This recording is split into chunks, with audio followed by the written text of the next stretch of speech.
You know, in the movies, when the SWAT team rolls in all slow-mo, everybody looking like action figures? Yeah, this ain't that. This is Ready or Not, and it feels real, like heart-pumping, room-clearing, try not to get your teammates smoked kind of real. And it's finally coming to PlayStation 5 and Xbox Series XS on July 15th. You get 18 intense missions, solo or with your squad of 5.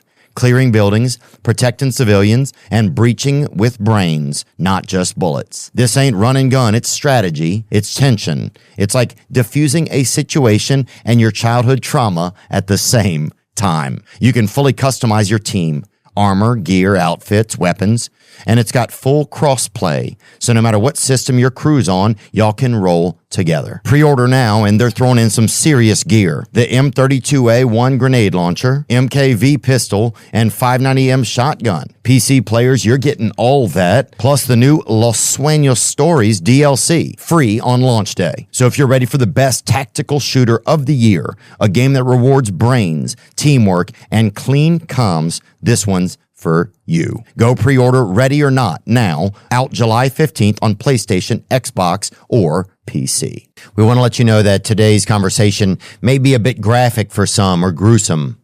It's containing law enforcement and some of their involvement just with society. So if you don't like that sort of thing, you may not want to listen. Today's guest is a retired sergeant from the Las Vegas Metropolitan Police Department and a former crisis negotiator. He was born and raised in Queens, New York, before spending 20 years on the force in Las Vegas, where he pretty much saw it all. Today's guest is LVPD's finest, Christopher Curtis.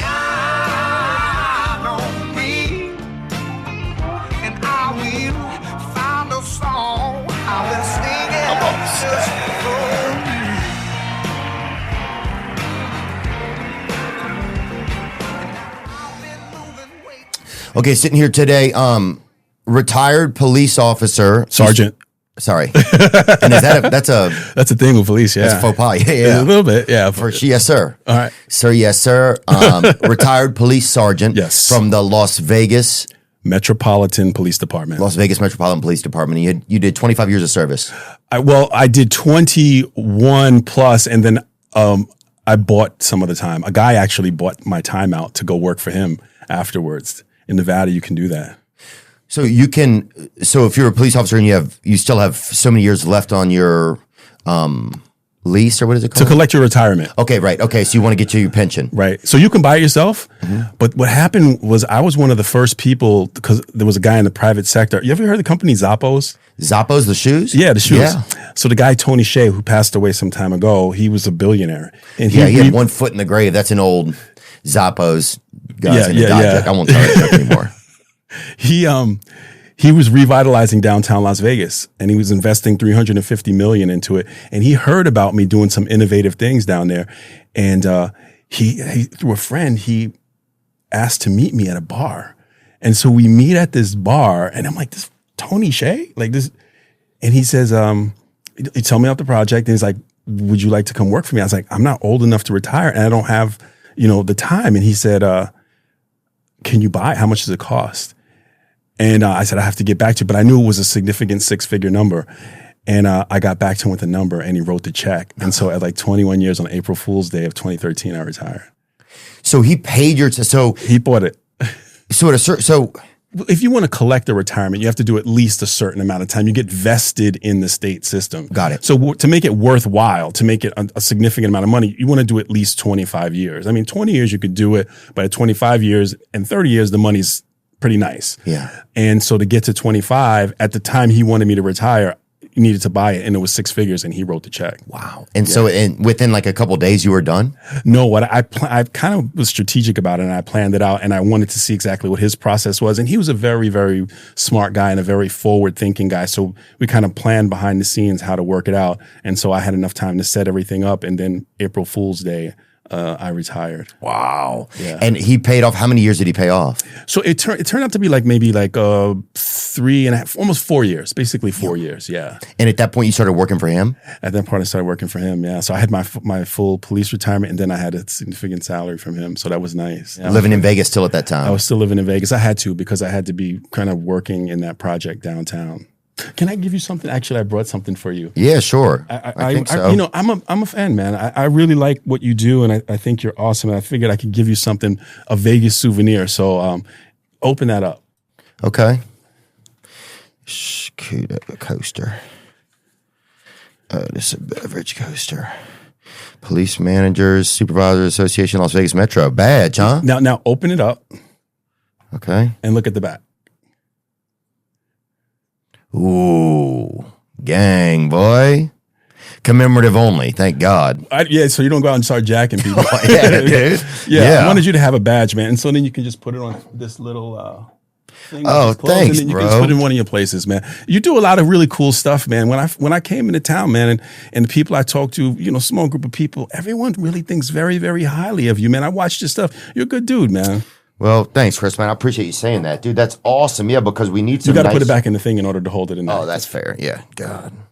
I should. Yeah, and I worked in zoning for a little bit, so sorry, that should have made sense. Dude, that's awesome, man. Thank you very much. Yeah, we have a nice little collection of some neat stuff that people have given us. And this would be perfect. Now you got a badge. Yeah. That's very, very thoughtful of you. Thank you, man. Yeah, and thank you for your service, too. Right on. Dude, I'll tell you a story. So one time I'm at the University of Tennessee football game, and some guy, and he was like a drunk guy, and he was like, rah, you know, and he just kept making sounds like that, and just like, and he could breathe, but he wasn't great at it, you know. He put on some weight or whatever, and he was a sheriff or something, you know. And I was like, I need to go downstairs and use the restroom. He's like, oh, well, if anybody gives you any problems, just show him this. He gave me his sheriff's badge, right, in a little pamphlet. It comes in like a little wallet. So I'm downstairs, dude, right? Things start kind of like, people start getting weird down there. Like there's some stuff kind of popping off in a tunnel. And so I pull this thing out, dude, and I show it up in the air, right? And now there's other police officers come up. And they're looking at each other and they're looking at me, right? And how old were you? Oh, this was probably 8 months ago. And then, and then the lady pushed me up against the wall for having fake identification, being a fake police officer. But they didn't know recognize you? She did that. She didn't want any bullshit. I guess she recognized I was not an officiant of the law. You were just Theo Von with a badge. Yeah, and she's like, this kind of shit is too much. So anyway, just be careful where you use badgery, you know? Yes. So what did you do for Tony Hsieh? Tony Shea. Tony Shea. So for Tony, he was revitalizing downtown, and he wanted to create like an ambassador, you know, those ambassadors that kind of give out directions or eyes for the police. And he wanted someone that knew the area. So I hired 60 people, and they just walked around the area because it was pretty high crime rate back then. In fact, what's interesting is I had worked a double homicide on Fremont, like maybe about 6 months before he approached me. It was pretty bad down there at one point for a long time. When I first hired on in 92, it was like, if you wanted a cop to learn how to be a really good street cop, you would want to work downtown on Fremont. So basically, to answer your question, it was to have these ambassador people who wore yellow shirts, you know, and very welcoming to people who were looking for directions, because there was an infrastructure of people that were working and living down there, and he was trying to build that because he had residential businesses and all kinds of stuff. And in not having the police, he wanted to have a civilian group of people that could interact with people and make them feel safe. Yeah, I guess it's like a business person and a connector like him. You think of those types of things, and you start to see the value in them. How did Tony Shea die? So I'm not very comfortable speaking about specifically how he died. I know there was an incident where there was a fire and he was inside the fire, and I believed it was related to something about being inside the building with the fire. Because I wasn't with the company when that happened. That was sometime after the company. And it got to a point where after I retired, and I had throughout the years of dealing with so much death and all the craziness on the police department, I just tuned everything out. I really didn't engage with people if it wasn't a positive experience. And then it became a point where I was just like a solitary person. So I wasn't really very intimately involved in the details to how he died, but that's kind of like the gist of it. Got it. So we see how you finished the force. Then how did it start? Like, how did it first start that you decided to join the force in Las Vegas? I was a Marine. So when I was 17, I joined the Marine Corps, and this was this was 1987 that I went into the Marine Corps. Okay. Paris Island, 3rd Battalion, I Company, super hardcore. And my dad was in law enforcement too. And I cannot overstate the importance of having a strong male role model in your life. My father, I genuflect to that man. He died in 2017. And what I can say is that my dad, I wanted to do everything like my dad. So my dad was in the military, my dad was in the Army, but I wanted to be a Marine. And my dad was in law enforcement.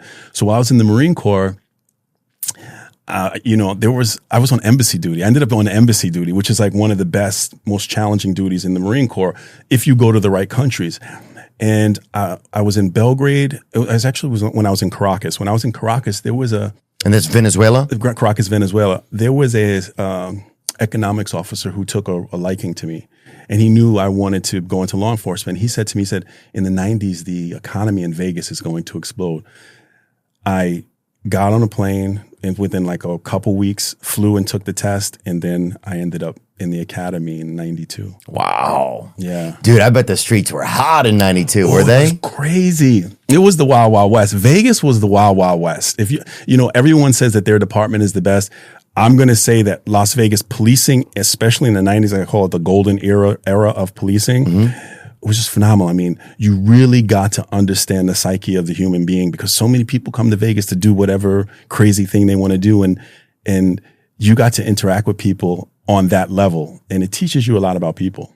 Is that a more fun place to be in law enforcement, do you feel like? Like, I know that's a strange word probably to use with policing, but is that a more entertaining place? It is. It is, because you deal with everything they deal with in LA, everything they deal with in New York. And then Vegas is just this, they say New York is a city that never sleeps. It kind of does. I'm a New Yorker. It kind of does. Vegas never sleeps. Vegas can't sleep because it's coked up usually. Yes, for sure. So or meth. Coke or meth. Was meth a little bit popping? It is, because the area command the area command that you work would kind of define what drug you would deal with primarily. Got it. And so there was a time where I was working in the Northeast, and they used to call them, it was called Frank area now. They used to be David area. They call them Frankites or Davidites, because they'd be up just tweaking out, doing stuff on trailers and everything. And there was a transition for me in my life, because I was a straight edge guy and I looked down on drugs, and I didn't have a lot of, empathy for people who were using drugs. And now I've completely learned the opposite, Oh yeah, I bet because you're firsthand right in front of those people all the time. I got to see, like, I would go to a single wide trailer at 3 a.m., ladies completely tweaked out of her mind. And her kids are awake, all nasty, crying. The neighbors have called, spaghetti sauce on the walls. And I'd be pissed at the mother.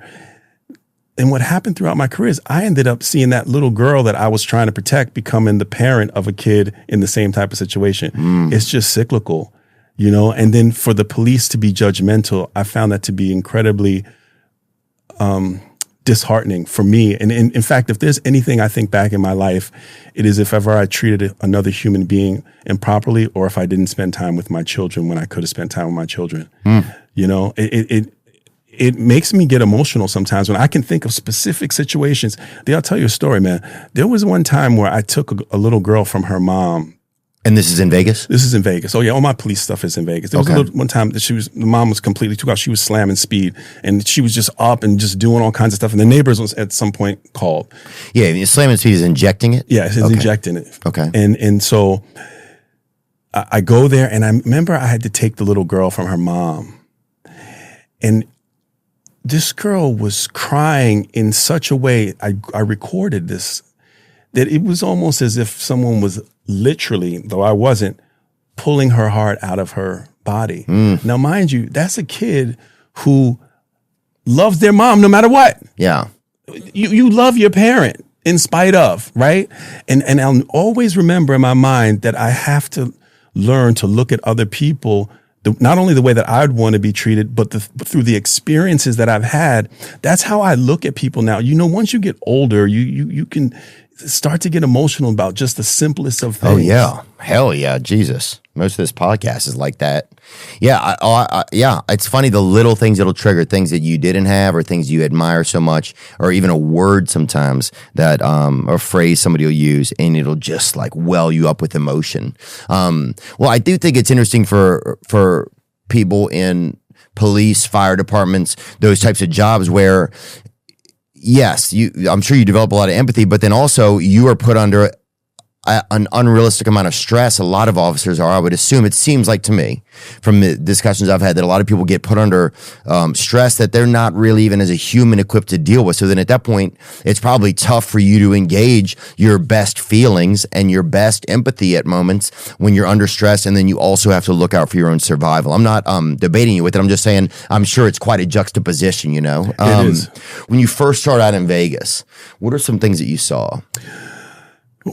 So anything that stands out, you know? So from a crime perspective or from just the culture of policing perspective? Let's start with the crime perspective. So from the crime perspective, drugs are one of the most, drugs and alcohol, okay? Because drugs and alcohol kind of run hand in hand when it comes to the challenges that I would run into. The drug scene in Vegas was either it was crack or it was speed. And like I said before, depending on the area command that you went. And I would go on Fremont, because I worked Fremont primarily the first part of my career, and I'd see these young girls hooked on crack, prostituting on Fremont Street. Then you would see guys who came into town to party in Vegas. They, gamble at the casinos downtown, and then they want to come and pick up these girls.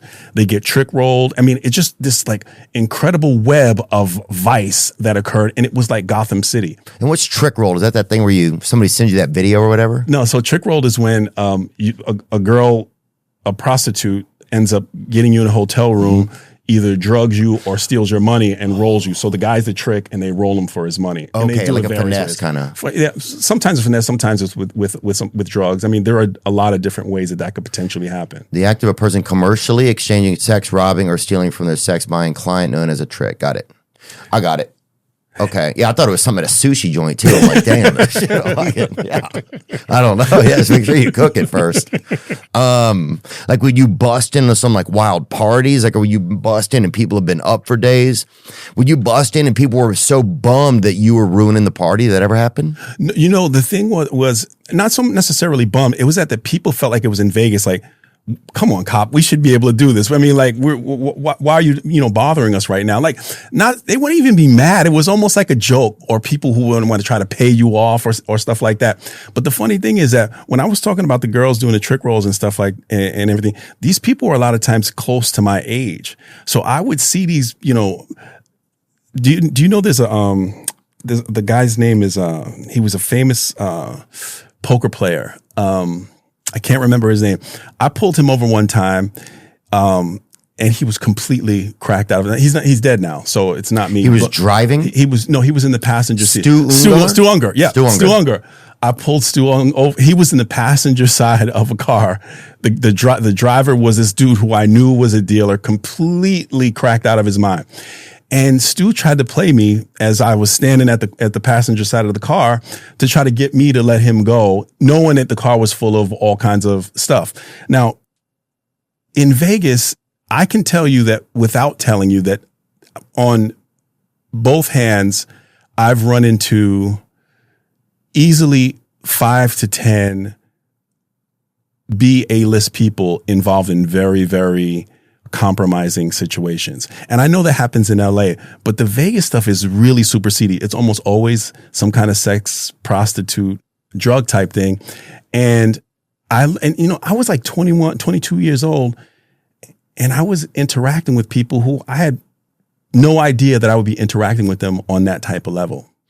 Like, were there times you get called to hotel rooms? Like, I'm just trying to think of, like, take me on like a specific call if you can. I'm not saying name celebrities. I don't need that, but I'm just saying, like, yeah, take me on like a call where things are like, I'm just kind of curious as to the level of, like, just the things you would see, because it's Vegas, like, it's the craziest place on earth. So here's a story, and it's a sad story. And sorry, do I sound demanding about that? No, not at all. I'm okay, good. Sorry. That's kind of why I came, right? My hearing is kind of sensitive today too. Yeah, I don't know why. I think I'm just tired, but so working downtown, I got a call once. So you guys walk the beat down there? What do you guys No, have vehicles so that's down? one of the things. You don't really walk as much as in Vegas. You know, everyone really drives a car. And I could talk about that a little bit later because I think foot patrol is kind of important. But I remember one time going to, there was this movie theater called the Flick Movie Theater. It was right on Fremont Street. And I remember going in and going to a hotel, they would comp us our dinner. So we get a comp and go eat dinner at one of the hotels. I remember meeting the security guard. He gave me a comp. I went, ate dinner. And then I got out. You're talking about foot patrol. I got out to walk my food off about an hour or so later. And I go in the Flick Motel. And it was one of those kind of triple X kind of movie theater. And the same security guard that gave me the comp was getting a blowjob from a young guy in one of the back seats in his uniform. Wow. Comp and dinner, huh? Hey, so he's just sitting in the back getting a blowjob? He was sitting in the back. And what do? Do you go in there? Are you wearing like a shades and are you hiding in the distance? What are you doing? No. So what I hated having to do that because I was a rookie at the time, and like you walk in there and your boots are like sticky because all kind of disgusting. Which is kind of gross. If I don't clean the place up, there it is, right there. Oh, the Flick. You can still see that Flick. Yep. And were there live sex shows in there? No, they weren't. There was a movie theater, but they would want the rookies to walk through it so that stuff like that wouldn't happen. Right. But what was weird was that this guy felt he was comfortable enough to go in his uniform and get a blowjob, in a movie theater. Yeah. Like not even take his uniform off and go inside. And that was like that Wild West mentality. Vegas, on that same street, maybe a couple of weeks later, and this would happen frequently, I got a call of a person not answering their door at their hotel room. Go up to the hotel room, security with the passkey. Wow, it's opens scary. the door. They open the door. This dude was butt naked on the bed, completely bloated. He was, we say 419, which is the code for a dead body, completely dead. I think rigor he might have started turning purple if I recall, but he was definitely dead. And he had a picture of his family on the nightstand. So fast forward to the end of what happened was this guy came to Vegas on a conference or something like that. He has a beautiful family, picks up a hooker, tries to have sex with her, heart pops, and he dies. She leaves him, and she leaves with all of his stuff. And then that's the legacy that he leaves for his family. And it was almost like it was movie-like because on the nightstand, the guy carried a picture of his family and put it on the nightstand. And then I can see his dead fat body, his little pee-pee sticking out, and he's on and his kids with his wife picture is right there. Wow. And you think about that kind of stuff. Like, see, when we talk about this police thing, I think that death is the recurring theme, and it gets scary, because you see so much. Like, I would look at a dead body and I'd be like, did that guy realize that was the last time he was going to put on those underwear? Right. Was that the last time that he realized that he was going to do that? Brush his teeth, put lotion on his limbs or whatever. Yeah. Yeah, dude. That's sometimes I think I have like a moment each day kind of where it's like, sometimes it is kind of putting on your socks. You're like, what if this is the last day? I think because that's one of the moments you're kind of suiting up for the day. I'll have moments like that. What is that kind of, I guess if you see a lot of death, how does that change your perspective? Or do you think it does for officers or even just you personally? One time I was on a call where a guy hung himself and I was second to arrive and there was another cop in there and the guy was there. He had cut him down but left the ligature around his neck because they didn't want to make sure that it was actually a suicide, and the guy was just dead. And the cop was there playing with the guys, because a lot of people in Vegas have those little handheld video poker things. I mean, because this was people don't do it on their phone. And the cop was just sitting there. He was like just talking to me, and the guy was dead there. And I'm talking about stuff from the beginning of my career more so, because I think that really kind of formulated how my mind looked at death. And it's evolved some, but those things stand on my mind. And I was like, dang, how's this cop sitting here playing this video game? And I was like, that's why he's playing the video game. Right.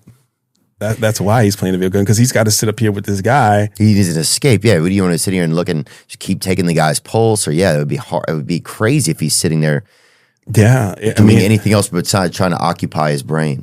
That same time period in my career, it also taught me a lot about what we do with our loved ones at the last moment. There was a recall. On domestics, you get a lot of recalls. There was this lady. Okay, and on domestics, you mean by... Domestic violence, yes. Domestic violence, and there was a recall, you said. It's a recall. A lot of times you end up having to go back to the same address multiple times. Okay, so that's a recall. So we got to recall back out to so-and-so? And I remember it was really, really pretty kind of I'm guessing that because I'm in my early 20s. I'm going to guess this lady was about 30 something, really, really pretty light skinned black lady. And she had some kids and she had recently been divorced.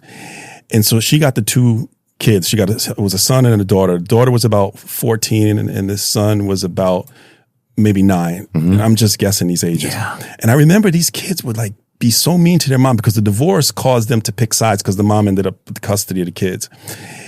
And the dad was a pretty violent guy, and she would always call if he was coming through.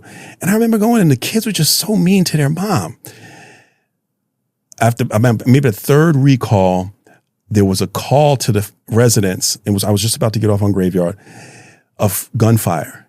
And I showed up, and the mom was laying on the sidewalk, shot in the face by the dad. And the kids were screaming, "My mom, what am I going to do without my mom?" I mean, just screaming. You can feel that go through your whole body. But you have to remain professional. Wow. And in my mind, I'm saying, but you never said that to her when she was alive. Why didn't you? I didn't say that to them because these kids are going through trauma. Why didn't you say that to her when she was alive? So, when I talk to people about policing, it's nice to tell stories, but is there a lesson that I can learn from this? If someone watches, that's why I really like you, man, because people relate to you, dude. And like, there's some kid or someone watching this that's like maybe going through something. And if they can take that away, that, you know what, I'm going to say, I love you, or I'm going to hold back yelling and being rude to you just because I'm having a bad day, then this, to me is a win. Yeah. I think it's hard for children to learn that. I think one of the things that I don't have any children. I've been a child, but I don't have any children. But I think one of the things is nobody teaches you kind of how, a lot of times to interact, how to express your feelings. Like, and I think a kid, you kind of feel like they just are going to know those things naturally, how to talk to their, I think parents probably talk about how to speak to your mother, how to speak to your father. But I think sometimes there is this missing element sometimes of like how to feel, what a feeling is, like kids may be confused. They may think something's anxiety for a lot, and it's really just a feeling. It's like, I think some of that, I think there's a missing piece of education there. And I'm not even blaming it on parents or anything. I think it's just a part of maybe our culture that could be more expanded upon. And maybe even classes in school. I know it sounds crazy. No, it doesn't. It sounds real. Yeah, but if somebody would have taught me in school how to recognize if one of my friends might be struggling, right? Yes. Or how to approach an issue if there's some type of thing goes on, or if somebody's, like how I'm feeling about shit, I think that could have been super helpful. I agree 100%. And as we get older, I think that we learn how to do it better. But there's so many young people suffering. And, I hate to use the term bullying because it sounds kind of corny, but like, I don't like bullying in any way, shape, or form. There's someone going through something so difficult. We have no idea how, that saying that says, be kind, for everyone you meet is fighting a very hard battle. I don't go to Vegas as much. I go to Vegas a couple of times out of the year for just different things. Cause obviously I still have some roots there, but, even being a New Yorker, I spent so many years there.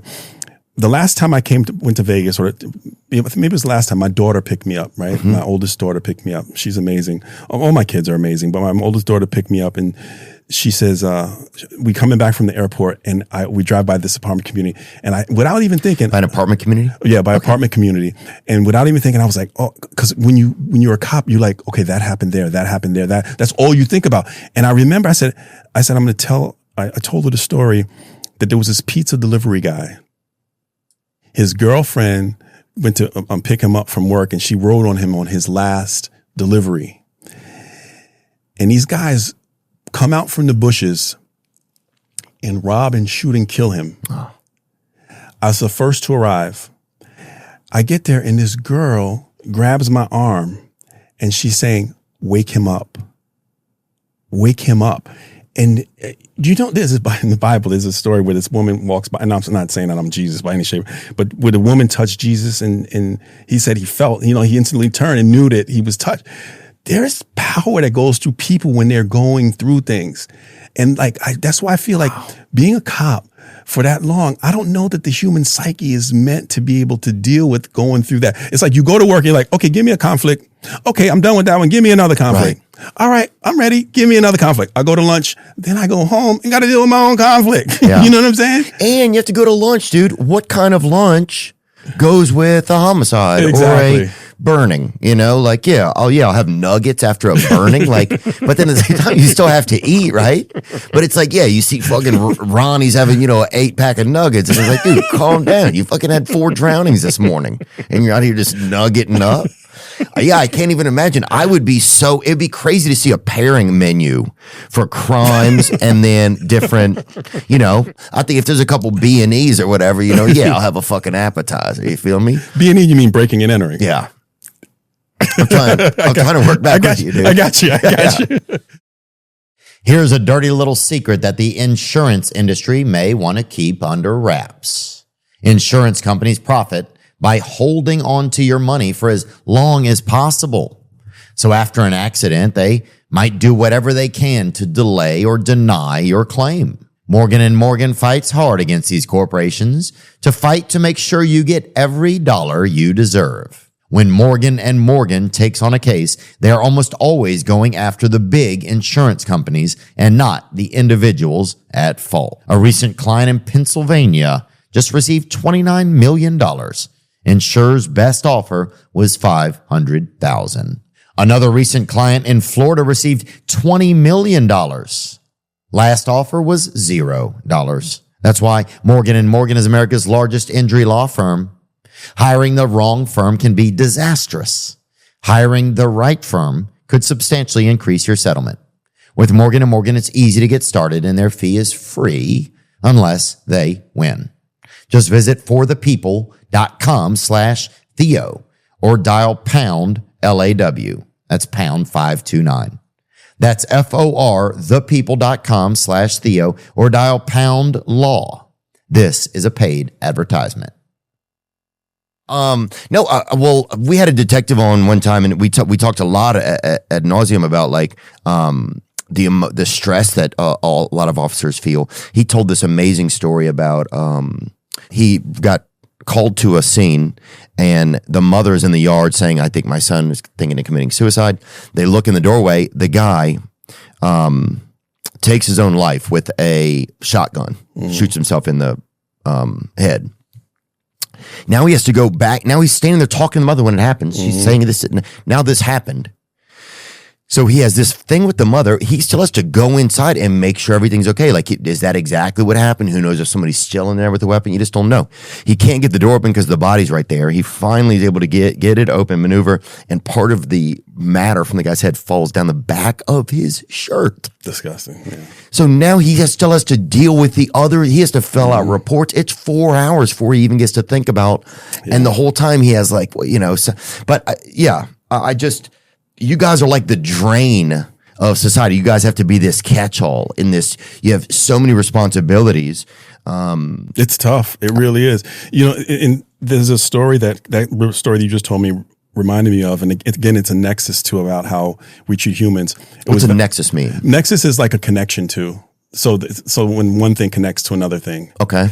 So because the story that you told me reminded me of this story where I negotiated this guy. So I get a call. I was a sergeant actually at the time. So I ended up negotiating because I was part of this crisis intervention team. Okay. So I go from Southeast Area Command all the way to downtown. It was Valentine's Day, February 14th. A lot of people end up attempting or committing, we'll say 405. Our term for that, unliving themselves, is 405. Okay. They 405 on these holidays or at, cemeteries sometimes. But this guy's on Fremont Street, about 14th and Fremont, walking up and down. Mm-hmm. And he's got a gun in his hand. And so they pull me into the scene. They put me in a car and I'm like, the guy was like maybe about 12 or 13 feet that way when we first drove by. I'm like, dang on, bro, you're going to drive me this close? So close. He was so close. But they end up pulling behind this perimeter because it was really kind of a haphazard thing because the patrol officers pulled up on him. No one called. I think the patrol officer pulls up. So the perimeter was set up kind of weird. So we pull up and I get to a safe distance behind. And so I start on the PA talking to the guy. So you're the negotiator. So I'm talking to the guy. I'm the responsible, right? Okay. And so I'm saying to him, and then I look at the guy. He looks kind of Latino. So then I start saying, I said maybe I say it in Spanish. So then in Spanish I start giving, saying to him, listen, giving him the whole thing, right? And he keeps starting to raise the fire, and I keep going like this because all these got officers with their rifles on him and I'm like, this guy's gonna get it. And I can see him talking to him. And then one time he lifts, they light him up. So we all just run across the street. And these weird things happen when you're in a very critical situation like that. I remember one of the first things I noticed was that his pinky was shot off. And when I first got up to him. So we get the scene calmed down. And then I see also in his boot, he had a Derringer, a little small 22 Derringer. The gun that he had was not real. It was a replica firearm, if I recall. It was a pellet, something like that. This is what's called suicide by cop. I don't know if you're familiar with that term. I've heard, now I totally understand it. They trick you into shooting them. Right, because they don't want to do it themselves. What? Yes, some people, because of for religious reasons, they feel like if they kill themselves, that's the last act that they committed. Right. And or some people just don't have, I guess, I don't want to say courage because it's ballsy to unalive yourself. Yes, right? It is. So 405 is a serious thing. So those are some replica firearms. It was legit. I shot a guy with one of those, by the way. Yeah, that's a 6 hour, right? I have a 6 hour. Oh yeah. I kind of prefer a Glock. Yeah, it's a personal preference. I have a few different guns. My favorite gun is my AR pistol, though. But I mean, I'm not a big gun person, but I strongly believe in protecting mine. Yeah, my peeps. Oh, for sure. That's why I like living in a state where you can have a weapon. So it's nice. So in that instance, say you're talking to somebody. It's a hostage negotiation situation, right? Yes. Let me just tell you one other part of that story that I'm going to tell you. Forgive me. Yeah, no one. So what happened was we had to go to coroner inquest for that. And we all go and we tell. You had to go to what? It's called a coroner's inquest where everyone gives testimony. Okay. Is that the same day? No. It's sometime after because homicide has to collect their information and everything. And mind you, this is some weeks later. So this lady, after all the officers and everyone testify, this lady walks in. No one knows who she is. And she's in like this kind of like plain Jane kind of outfit. And she walks up to the front, and it's almost like a movie scene because it's all quiet because I didn't know who she was. And she gets up, they swear in or whatever, and she says, I just want you to know that while you guys were on the police side, this person was my brother. I'm not here to try to defend his behavior. I just came so officially you know that someone loved him. And then she got up and she left.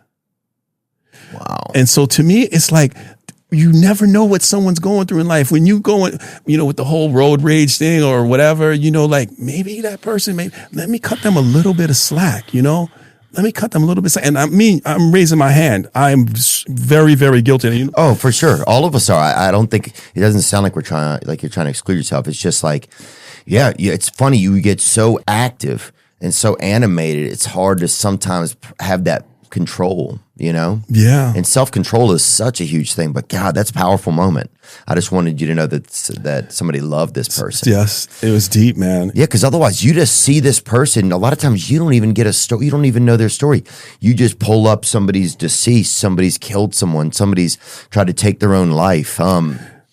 What's that moment when you're negotiating, right? And do you have a weapon on the person or you don't have a weapon on them? You're kind of... So negotiation happens in a lot of different ways. That's atypical way because from the negotiation team, they set up a command center, the whole 9 yards. You're very far back. I mean, sometimes you don't get on the phone for maybe an hour. You could be 2 hours later. That situation was a very critical situation where they needed someone who had training on the scene. What's kind of fun that I've been able to deal with those kinds and also the kind where you're in the tactical operations center. So, another one of those kind of dynamic situations was a guy who was inside, had a gun. His neighbor called, and I was negotiating. And it's called a face-to-face, but we weren't really face-to-face because we don't do face-to-face. It's incredibly dangerous. But I was actually in patrol at the time.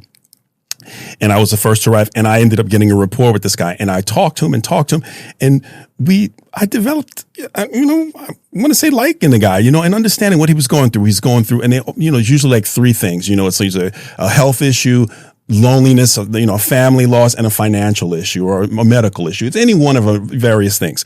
And he was going through like maybe all of those things. And I remember talking to him, and I'm like, and he says, you know what?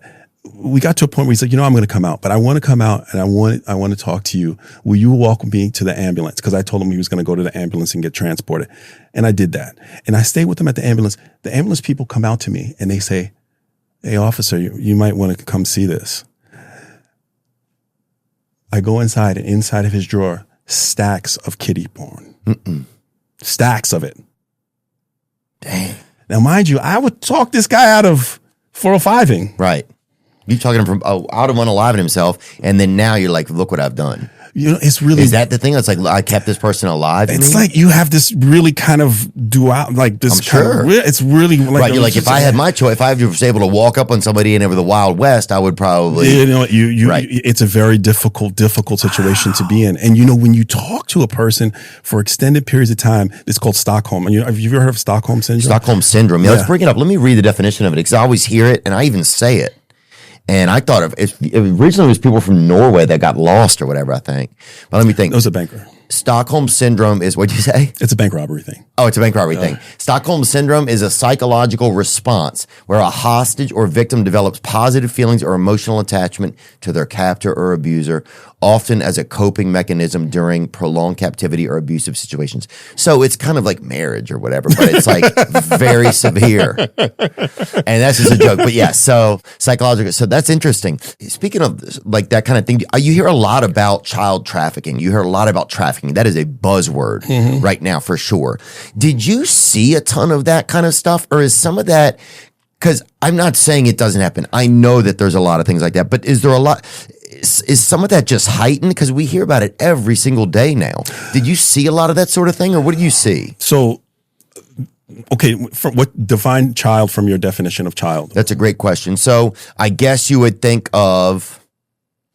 Right. Did you see a lot of pedophilia, or did you see like more like people just trafficking, like prostitution type of that being run by pimps? Like, what did you see? Kind of like what kind of? Those things were separate, right? The pedophilia, you'd see like familial stuff like that, or you would see like that guy that had the pictures inside the room. It wasn't a person running, females. One time I was actually with the Cops TV show, and for this, in this episode they couldn't air because of. We drove into the desert because a vagrant had found a campsite, and there was a person who was living there, and this guy, and I'm going to assume it was a guy because we never caught him, bought all of these pornographic magazines. And this is scary, man. He cut little kids' faces out of other regular magazines and pasted the little kids' faces on all these explicit magazines. So this is the type of person you think would be like a serial, like kidnapper, rape, like whatever. Yeah. And the cops didn't end up airing it, and I'm sure why, because it was incredibly graphic and creatively weird and disgusting at the same time. And we never ever caught the guy. Never caught him. What was the campsite like? It was just a disgusting campsite in the desert area. Because Vegas has a lot of desert areas. So especially if you go like to the northwest area, for sure. And vagrants kind of hang out there, kind of a little near Nellis Air Force Base. Like jugs of pee, stuff like that, like just like stuff like food stuff sitting around. It's like somebody just exactly like that. Old cans, beer bottles, soda bottles. There was like a sleeping bag and stuff like that. That's so bizarre. Yeah. So that's kind of like as far as like a perverted type of thing you see. And it's kind of crazy. Like it's crazy what happens mentally to people that becomes something for them, like what sickness happens inside of them, and a lot of that you hear too is cyclical, I think, right? Yeah, it is. And that's one of the things that I saw. Yeah. So that the one that was molested ends up molesting. Yeah. Is that true? Let's look up what percentage of people that get molested end up becoming molesters. And I don't know if that's the right terminology, but you always hear that. So let me see if I can get a little bit of information with that right now. Trevin, if you have something, I just wonder if that's fact or fiction. I think it would probably be significant. There is widespread belief in a cycle of child sexual abuse, but little empirical evidence for this belief. The aims were to identify perpetrators of such abuse who had been victims of pedophilia and or incest in order to ascertain whether subjects who had been victims become perpetrators. The Results among 747 males, the risk of becoming a perpetrator was positively correlated with reported sexual abuse victim experiences. The overall rate of having been a victim was 35% for perpetrators and 11% for non-perpetrators. Of the 96 females, 43% had been victims, but only one was a perpetrator. A high percentage of male subjects abused in childhood by a female relative became perpetrators. That's interesting. Having been a victim was a strong predictor of becoming a perpetrator, as was an index of parental loss in childhood. Wow. Mm-hmm. The data supports the notion of a victim-to-victim cycle in a minority of male perpetrators, but not among the female victims studied. That's interesting that some of them also, having become a victim of strong, an index of parental loss, that sometimes you do that if you lost a parent. Yeah, that's interesting. I don't even know why that would happen. Huh. Just kind of interesting because you always hear that, that it happens a lot in male, and then you see there it happens a lot in males, but not as much in females. What in Vegas? Yeah, you run across, everybody's there to have the craziest time. Yes, right. Everybody's there to have bonkers times, and I'm sure. And there's tons of prostitution, sex work, girls who are just partying for money. I mean, there's everything there. The prostitution in Vegas is just off the meter. Is it? A lot of people think that it's legal in Vegas. It's not legal in Vegas. It's legal a little bit north in Nye County. You can go to there's a chicken ranch and there's other places that people can go.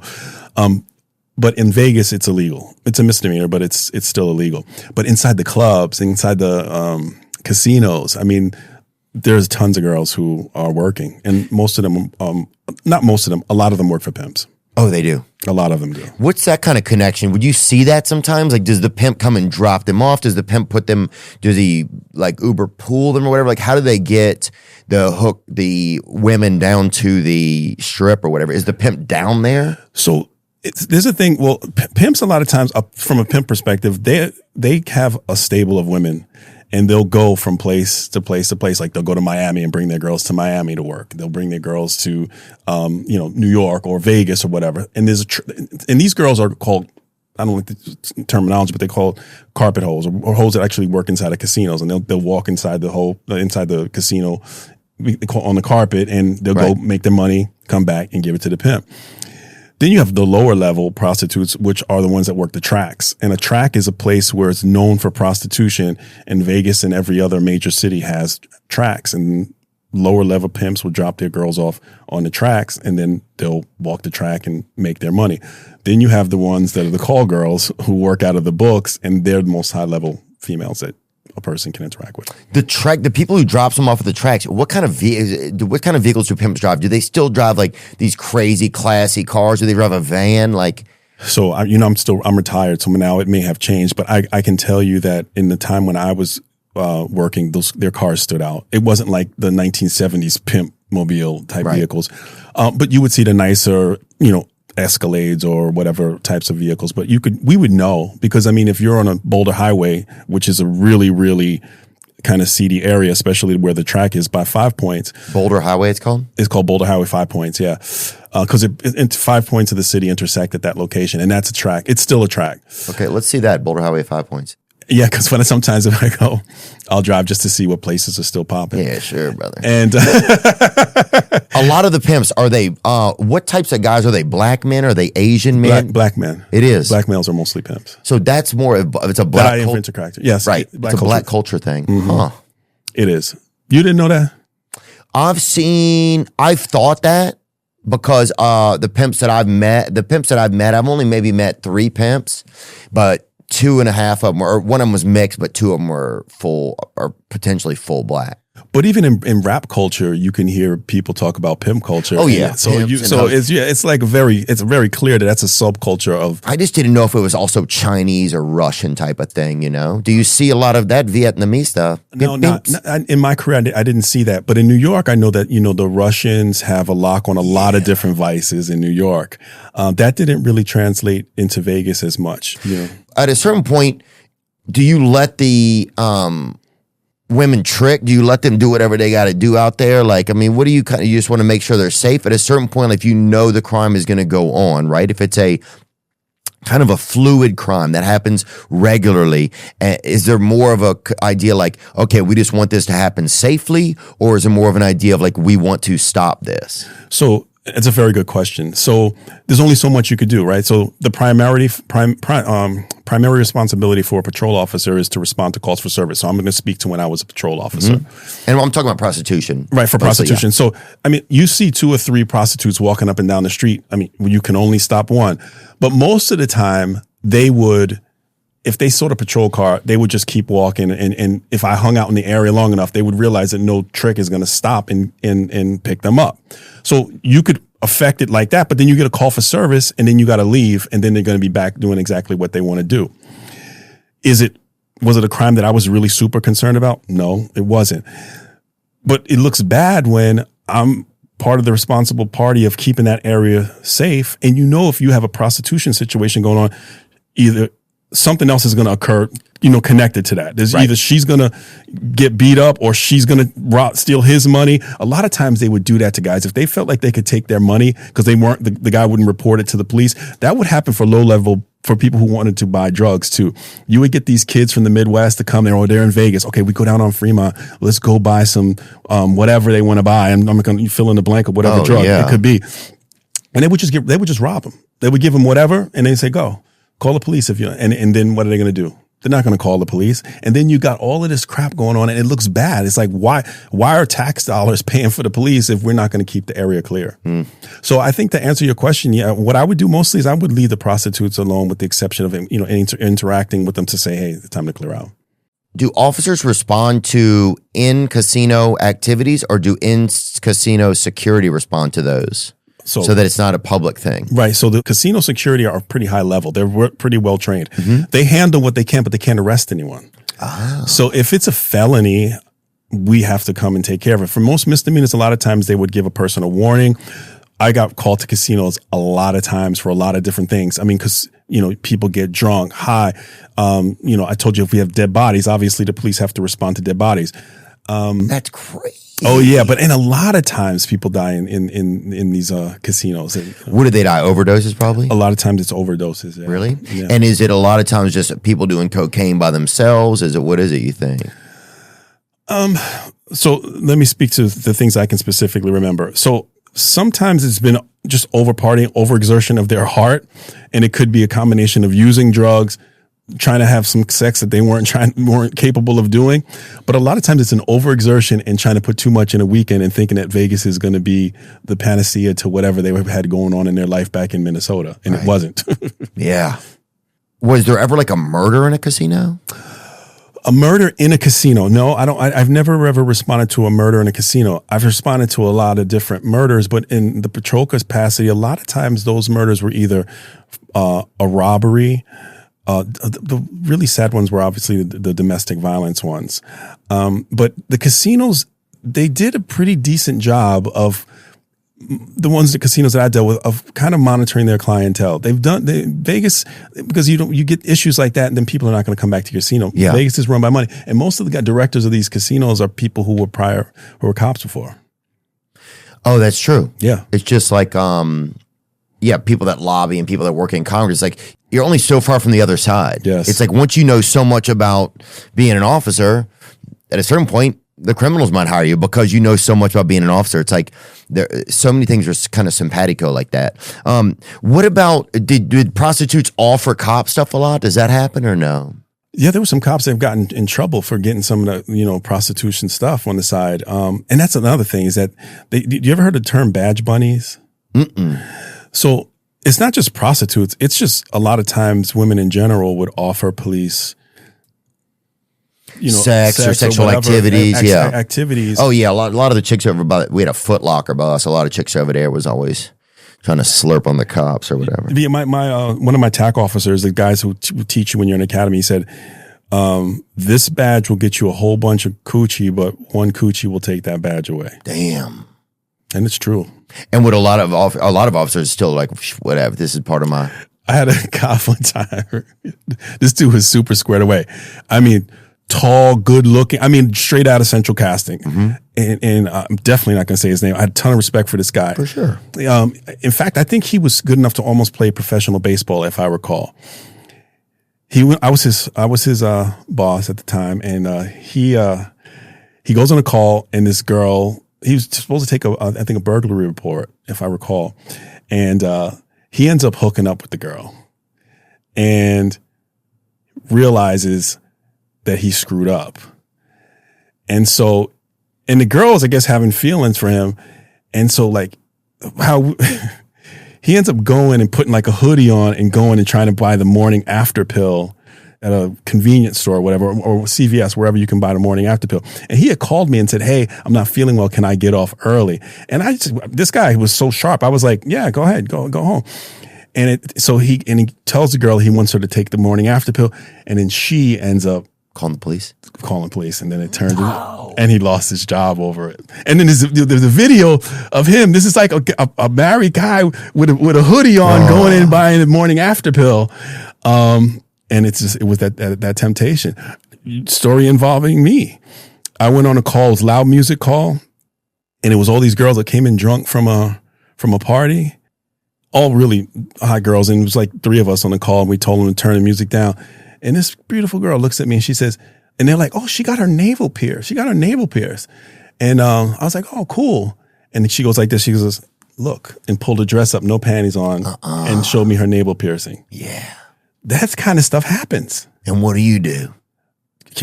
I'm just kidding. Of course, Can you look or not? Of course. I mean, she was standing right there. I wasn't, I just said, "No, we're going to leave." You got to be professional and you got to go. But you're going to get that kind of stuff all the time. I mean, there was a time, you write people tickets, they track you down and you want to, meet up or connect or whatever. There are people who just have a thing for police. Is it hard to say no to that type of thing now at some points? No, because you get off shift. I mean, you get off shift and you can, meet the person after. You don't have to try to do it on duty. Oh, so you could still do it off duty. It depends on what kind of situation it is. There were guys, now there are cops who have banged the white, stories happen more than once where a cop arrests the husband for domestic violence and hooks up with the wife. No. That's happened more than once. What's that called? Is there a felony? I mean, a bad business. I mean, it's really bad business. I mean, I was wondering if there's a term for that. Yeah, it's bad. It's a very, very bad thing. What are some of I heard you talk about suicide earlier with the guy, or maybe it was drug use where it was Valentine's Day, I guess. The Valentine's Day guy. Is that a scary time? Like, what's like one of the most dangerous holidays? New Year's Eve. Really? And I didn't like working New Year's Eve because so many people shoot guns in the air and all kinds of stuff like that. And I remember I went on a call one time. And a lot of it's Mexican people, I think. But I'm not saying any. And whites. Well, the story that I went to is a lady, what goes up must come down. Yeah. Someone shot a gun up and a bullet came down and was right in her boob. Yeah. So that's a cautionary tale to people who go out and shoot on Valentine's Day. Of course, we didn't catch the guy, but yeah. So I didn't. And New Year's Eve is just people getting wild and drunk and fighting. The one time a person spit in my face was on New Year's Eve. A woman. What do you do then? It was tough. Theo, I was about to retire, man. And, this girl was just incredibly drunk. She couldn't go into the casino. We end up getting her into custody. My officers got her in custody and I'm trying to calm her down face to face. And she just spit right in my face, man. Damn. I'm telling you, it took everything.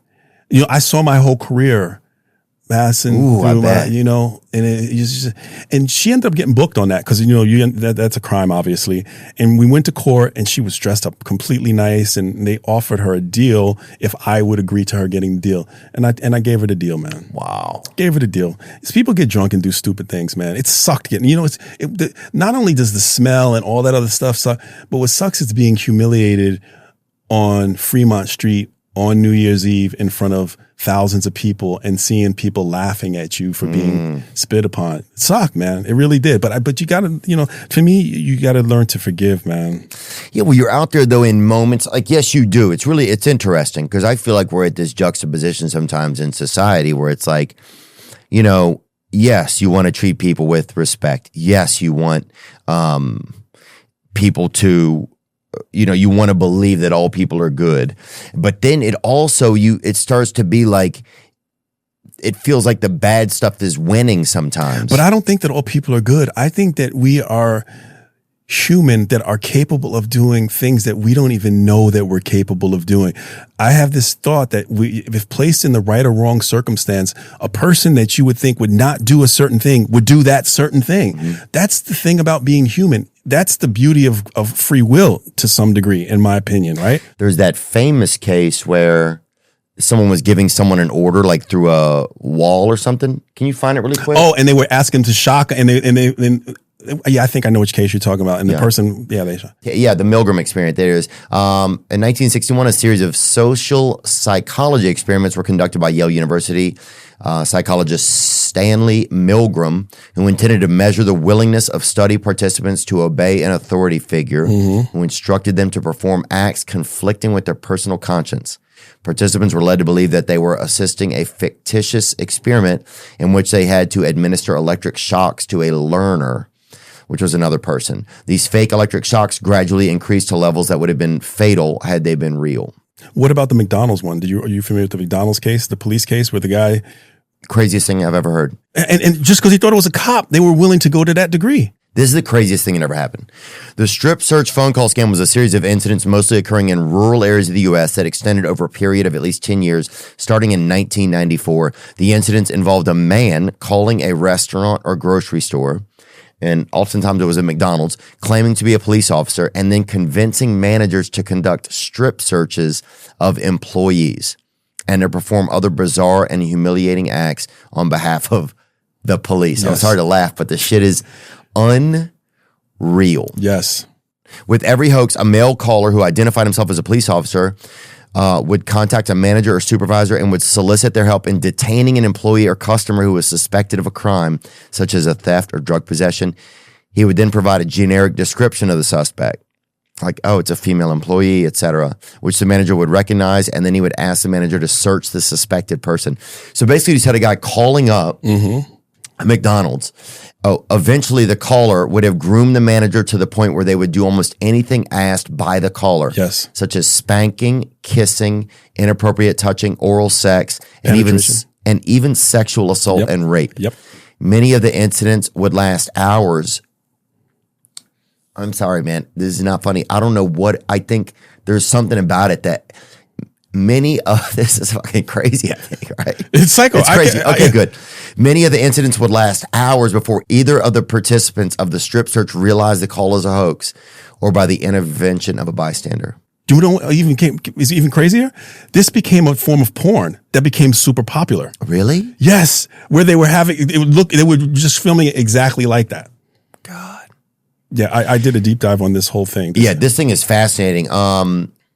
Basically they would call, they would have the manager, they would get the manager on the phone and they'd be like, I'm calling with the police. We have security camera footage that one of your employees has been stealing. They would give a description of the employee. Then the manager would bring the employee into the back room with the alleged police officer still on the phone and be like, okay, I need you to have the employee take off their shirt, right? Yes. And a lot of times the person might have access to the cameras in the McDonald's or in the restaurant, so they can actually watch this somewhere afar, right? Remotely, yeah. So, but anyway, they'd be like, now have the person lift up their arms, have them take off their bra, their pants or whatever, spread their leg, and you have this. It's fucking crazy. You have a manager in McDonald's and an employee in McDonald's. Now they're just looking at each other's private parts for something they didn't even say what they stole a lot of times. Like, what are they going to, and one of them was a husband and wife. The manager, the male manager and the female was a wife. That's the best. Yeah. The lady was like, oh my God. Cause she was a manager. She's like, it's busy today. I have to get back to work. She's like, let me call my husband who I trust. Yes. And let him do it. To come down here and finish this examination of this female employee. Yeah. So now you have the husband of the McDonald's manager sitting there strip searching a female employee who's done nothing. The whole time there's a cop on the phone. It's been a couple hours now. And at one point they told the woman, I believe, to blowjob the man. So now you have somebody who allegedly stole from McDonald's blowing the boyfriend of a man. Sorry, this is crazy. I don't understand how they could go that far. And then at a certain point, the janitor literally gets on the phone. Yeah, this is the part right here. On February 2003, a phone call was made to a McDonald's in I'm sorry, man, this shit. In Hinesville, Georgia, the female manager who believed she was speaking to a police officer who was with the director of operations for the restaurant's upper management, that's who she believed she was speaking to, took a female employee into the women's bathroom and strip search her. She also brought in a 55-year-old male janitor who conducted a body cavity search of the woman to uncover hidden drugs. Yeah, it's just crazy. And then and I think it was a different instance, but the janitor got on the phone one time and was like, oh, this guy's just screwing around. Yeah. And hung up the phone. So then people are just standing there naked and like, what the fuck just happened? God, this is crazy that this was just such a huge thing that happened. Can you imagine that? And it started, and I couldn't believe it was true. I could not believe it was true. And it started when you were saying about the authority, right? Like just the authoritative voice or thinking that it's a police officer, that these people will be willing to do that. It's unbelievable to me. Is pornography causing a problem in your life? Do you find yourself watching porno for longer periods of time and having trouble stopping? Is porn affecting your relationship or dating life? Well, you're certainly not alone. Watching pornography has become so commonplace today, and oftentimes men use porn to numb the pain of loneliness, boredom, anxiety, and depression. Shame and stigma prevent men from talking about these issues and getting help for them. I want to introduce you to my friend Steve. Steve is the founder of Valor Recovery, a program to help men overcome porn abuse and sexual compulsivity. Steve is a long-term sexual recovery member and has personally overcome the emotional and spiritual despair of abusing pornography and has dedicated his life to empowering men to do the same. Steve is an amazing person, and he is a close friend of mine. I mean that.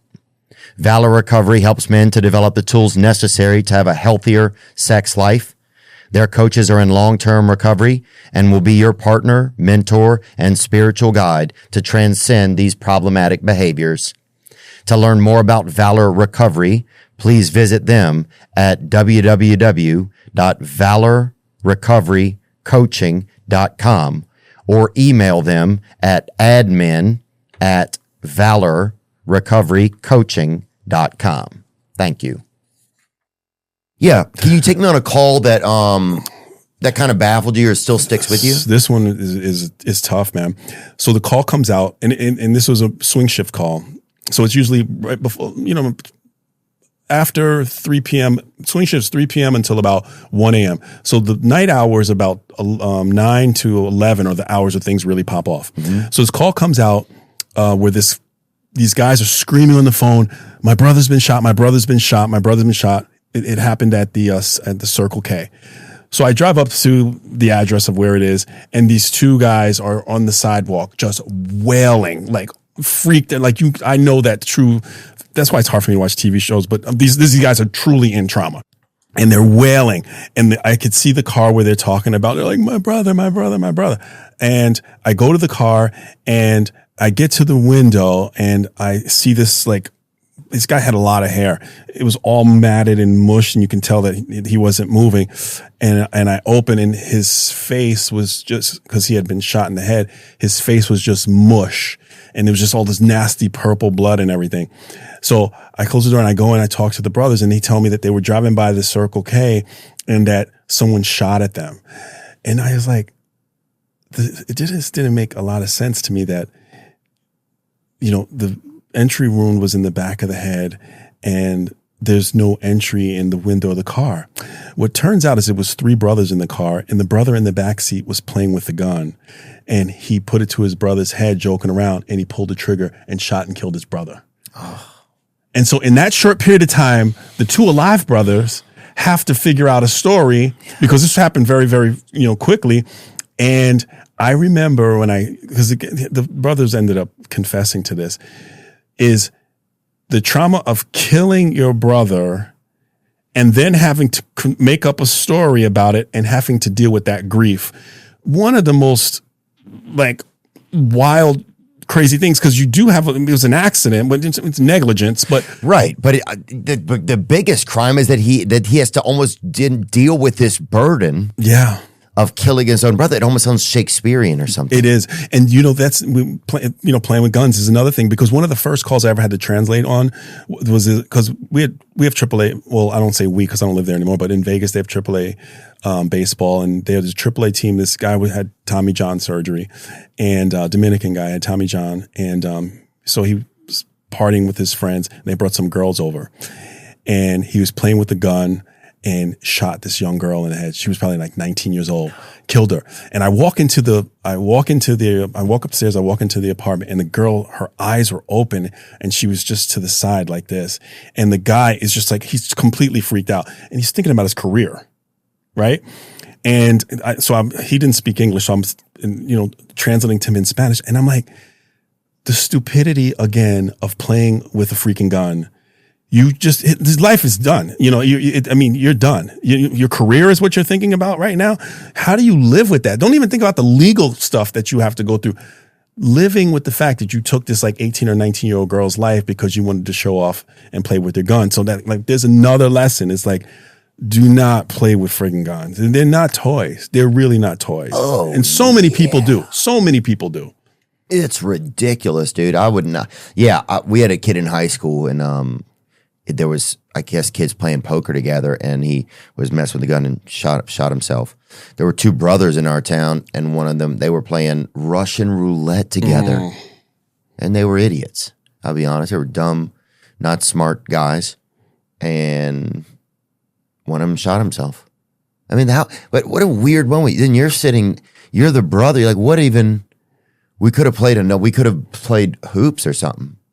Just like, it's heartbreaking, man. Responsible gun ownership is good, but when it comes to playing with guns or showing off with guns, yeah, I mean, it's just one of the stupidest things that you can possibly. Have you ever been involved in a shooting? Yes, I have. And in fact, I was mentioning earlier, yeah, it's involved in 2, and I was a sergeant on 9. You were a sergeant on 9 shootings? On 9 different shootings, yeah. So I'm intimately... and a shooting means somebody shot somebody, or it means somebody shot an officer, or it means an officer shot someone? It can mean any of those, but okay. but the ones I was involved in, the one that I was specifically would reference is this interesting story. Was a cop buddy of mine, this mom was taking her kids out and having one of the kids like make a commotion, and then the rest of the kids would steal stuff and run out. So my buddy had a warrant for... At a grocery store? More like those Target type places. Got it. My buddy had a warrant for one of the people in the family, and he asked me to go with them to serve it. And it was an arrest warrant. So we get to the apartment community, and he thinks he sees one of the guys involved in this thing. And the guy, I remember, he had on these red cargo shorts, a white T-shirt, white wife beater, and he goes, that's the guy. So there's a thing that we do is called contact cover, where one officer does all the talking and the other one covers to make sure that the person's not doing anything. Okay. So the guy up front can feel comfortable knowing that the guy behind him, his sole purpose is just to see if this dude tries to make a single move. Yep. It's called contact cover. And so I was the cover officer. And as I'm looking at the guy, I see in his cargo pocket the outline of a gun. And so our code for gun is 413. So I made I give 413 to him, and so my guy sees it and he's like, oh, shoot. So the guy was being so there was yes people, no people, maybe people. And the guy was being a maybe person, like maybe I'll comply. And that maybe people, we want to get them in custody. So I made the choice that I knew I could tell it was a gun. So I made the choice that I went and I grabbed it. And this guy yanked away from me and he got away. And so the foot pursuit starts. And he reaches into his cargo pocket, and I'm running after him, gun drawn. And this was around 4:30, 5 o'clock in Vegas, so it's still very light outside. Mm-hmm. And I'm running after him, and he keeps turning around and looking at me, and I keep saying, if you pull that gun out of your pocket, I'm screaming, if you pull that gun, and then he pulled the gun, and I lit him up. I remember after I shot that, he does the somersaults, and everyone in this place is screaming. At the Target? At the apartment complex? At the apartment complex. Everyone's screaming. Oh. And this place was kind of anti-police. They're like, oh, he shot that guy. And the guy's mom came out. No. She was one of the first people to come out. He lived. it turned out that it was a replica gun. It wasn't even a real gun. Replica. It was a replica that looked like a firearm. It was not even a real weapon. It was not a fireable weapon. It was a replica. What? That is even dumber than anything. Well, it but makes actually, sense. it's a blessing then. It makes sense. It makes sense because it makes sense. Why? Because a lot of those guys, they'll rob people with them. Oh, I see. Or if someone, and he's a gang member, and so a lot of times they'll flash those, or if they have the inability to get something, that's better than nothing. But it was just incredibly, and it became a race thing, which was really weird because I'm not white. But the media portrays things a certain way, and it flips. Was it a black perpetrator? Yes. Okay. Yes. He is. He's still alive. Wow. And do you choose at that point? Are you trying to maim someone? Are you trying to just slow them down? No. We shoot to incapacitate. You're taught to shoot center mass. But again, do you train running at full speed through an apartment community? No. There's a whole bunch of different dynamic that come into play. Yeah, that's got to be kind of fascinating with a lot of there's so much racial stuff surrounding police and policing. Yeah. What does that look like from the inside? What's that? Because if it was a black group and you got accused and you're Dominican? No, I'm half black, half white. Oh, you are? Okay. So you're black and white. Well, actually, both of my parents are kind of mixed. So I guess I'm consider myself black. Yeah. But I speak Spanish because I learned to speak Spanish as an adult. That was an intent of mine. I respect cultures. I think that, and I lived in another country that spoke Spanish, so I felt that if you go into another country and learn their language. I think that makes good sense. It just helps you probably too. 100%. Yeah, and probably help you so much in your service because immediately you can relate with somebody else. Yes. On a level that a lot of people wouldn't be able to. What is race? What is that profile? What is that like? There's so much racial stuff that revolves around the police all the time. Does that get uncomfortable out there in the streets? What is it like? It's really interesting because, a lot of people, being a white cop is really, really difficult. A white male cop, because so often the default is that you did it because I'm this race and you're white. And I was around cops for 20 plus years, and I can only think of one instance where there was an overtly racial thing that occurred, and it was a comment that was made in a briefing room. But as far as the treating of a person because they were a certain race, I've never seen that, and I'm hypersensitive to that kind of stuff. Like, I study that. In fact, I taught it for a while. And what is that called? So, some people call it diversity. My class was called human, and I called it the soul search warrant. And I think that we all have biases. All of us have biases. Oh, for sure. And I think that you as a comedian know that part of those biases is what makes a lot of comedy funny. And most black comedians, the first thing that they talk about is how black people are a certain way and white people are a certain way. I mean, that's just kind of how we are, but we get along and it works. But in policing, to default that because one person is one color and another person is another color is the wrong way to look at it. I mean, this whole thing that happened with George Floyd, I mean, we're talking billions of dollars and people the cities that were destroyed and all that stuff. I have yet to see a piece of evidence that Derek Chauvin did that because George Floyd is black. I haven't seen that. Now, can I speak to the tactics? I can, of course, speak to the tactics. Right. But was race involved, or was it just a guy maybe who didn't use the best tactics in the moment, who was probably also scared? Who knows what was going on? I don't know exactly what he testified. I studied that case. You did? Close. I did. What did Chauvin say? So, I never looked at that. So I can tell you that. So here were the factors, and this is a big can of worms for us to open up. But I'll speak to some specifics. Because, there's a push that he should be released, right? I've seen that recently. But you're a police officer. You've been a sergeant. Yes. So I'll tell you my thoughts on it. You want to talk about that? For sure. Okay. And you're black and white. Yeah, exactly. So we can, yeah. All right. So I'll tell you here's my take on it. Because I have cops who say, oh yeah, he was wrongly convicted. I say, okay, let's just set that aside for a second. You roll up on that scene and Chauvin has his knee on Floyd's neck. Tell me what you're going to do at that point. And he's not moving. What are you going to do? And every one of them says, of course, I'm going to tell him to get off. So I said, then we need to start from that point about the sanctity of a person's life. Let's forget about the fact that George Floyd was likely on a very high levels of fentanyl, which was proven and all that other stuff. But we're the professionals. Right. We're the professionals. Right. Like, at what point does the governor inside of you not activate or trigger that it's like, okay, I have to go here from policing to to being human, or I don't know. Why can't policing be human? You know what I'm saying? I'll give you an example, Theo. Check this out, right? Judge me on this really quickly, okay? This is a typical car stop. I pull you over, Sergeant Curtis, Vaughn Police Department. Reason I pulled you over is because you were speeding, license, registration, and proof of insurance, please. Grade me on that. A, B, C, D. I would say B. Okay, you give me a B on that. Yeah. Okay, A to B. A to B. Yeah. A to B. Okay, so now you go to a restaurant. I come up to your table. I'm like, hello, Mr. Vaughn. My name's Christopher. I'd like to tell you about our specials today. We got a chicken. We have a fish, and we have tiramisu. Tiramisu. Grade me on that as your server. A to B. So I'll tell you, I would not give that server an A to B. And most servers are going to come to you and be a lot more congenial than I was to you. Yeah, right? Probably. A little more energetic. A little more energetic, a little more congenial. Shouldn't policing be even better? How about this? How you doing, sir? Sergeant Curtis, Vaughn Police Department. I know this is probably not what you want to be doing right now, but I just want to explain something to you.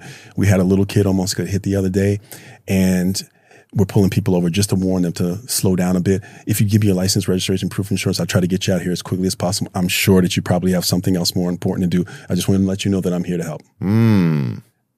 That was maybe, 30 more seconds of words? Yeah. Do you feel I'm different? on a date now. Yeah. But it changes the whole, it changes the energy. It changes the whole thing. But this mechanics has changed. So what happened with this, let's go back to what we were talking about with Chauvin and George Floyd, right? When I watched the video, you definitely can see that George Floyd was having some issue with being claustrophobic and getting inside the vehicle. Okay. Now, we're not saying that it's made for comfort. And if you get arrested, it's not going to be a fun experience. But can we be a little bit different? The one cop said, I'll put the window down. I'll put the window down. And you can even see Floyd saying, I'll do the countdown. Let me count down before I get inside the car. Is it possible?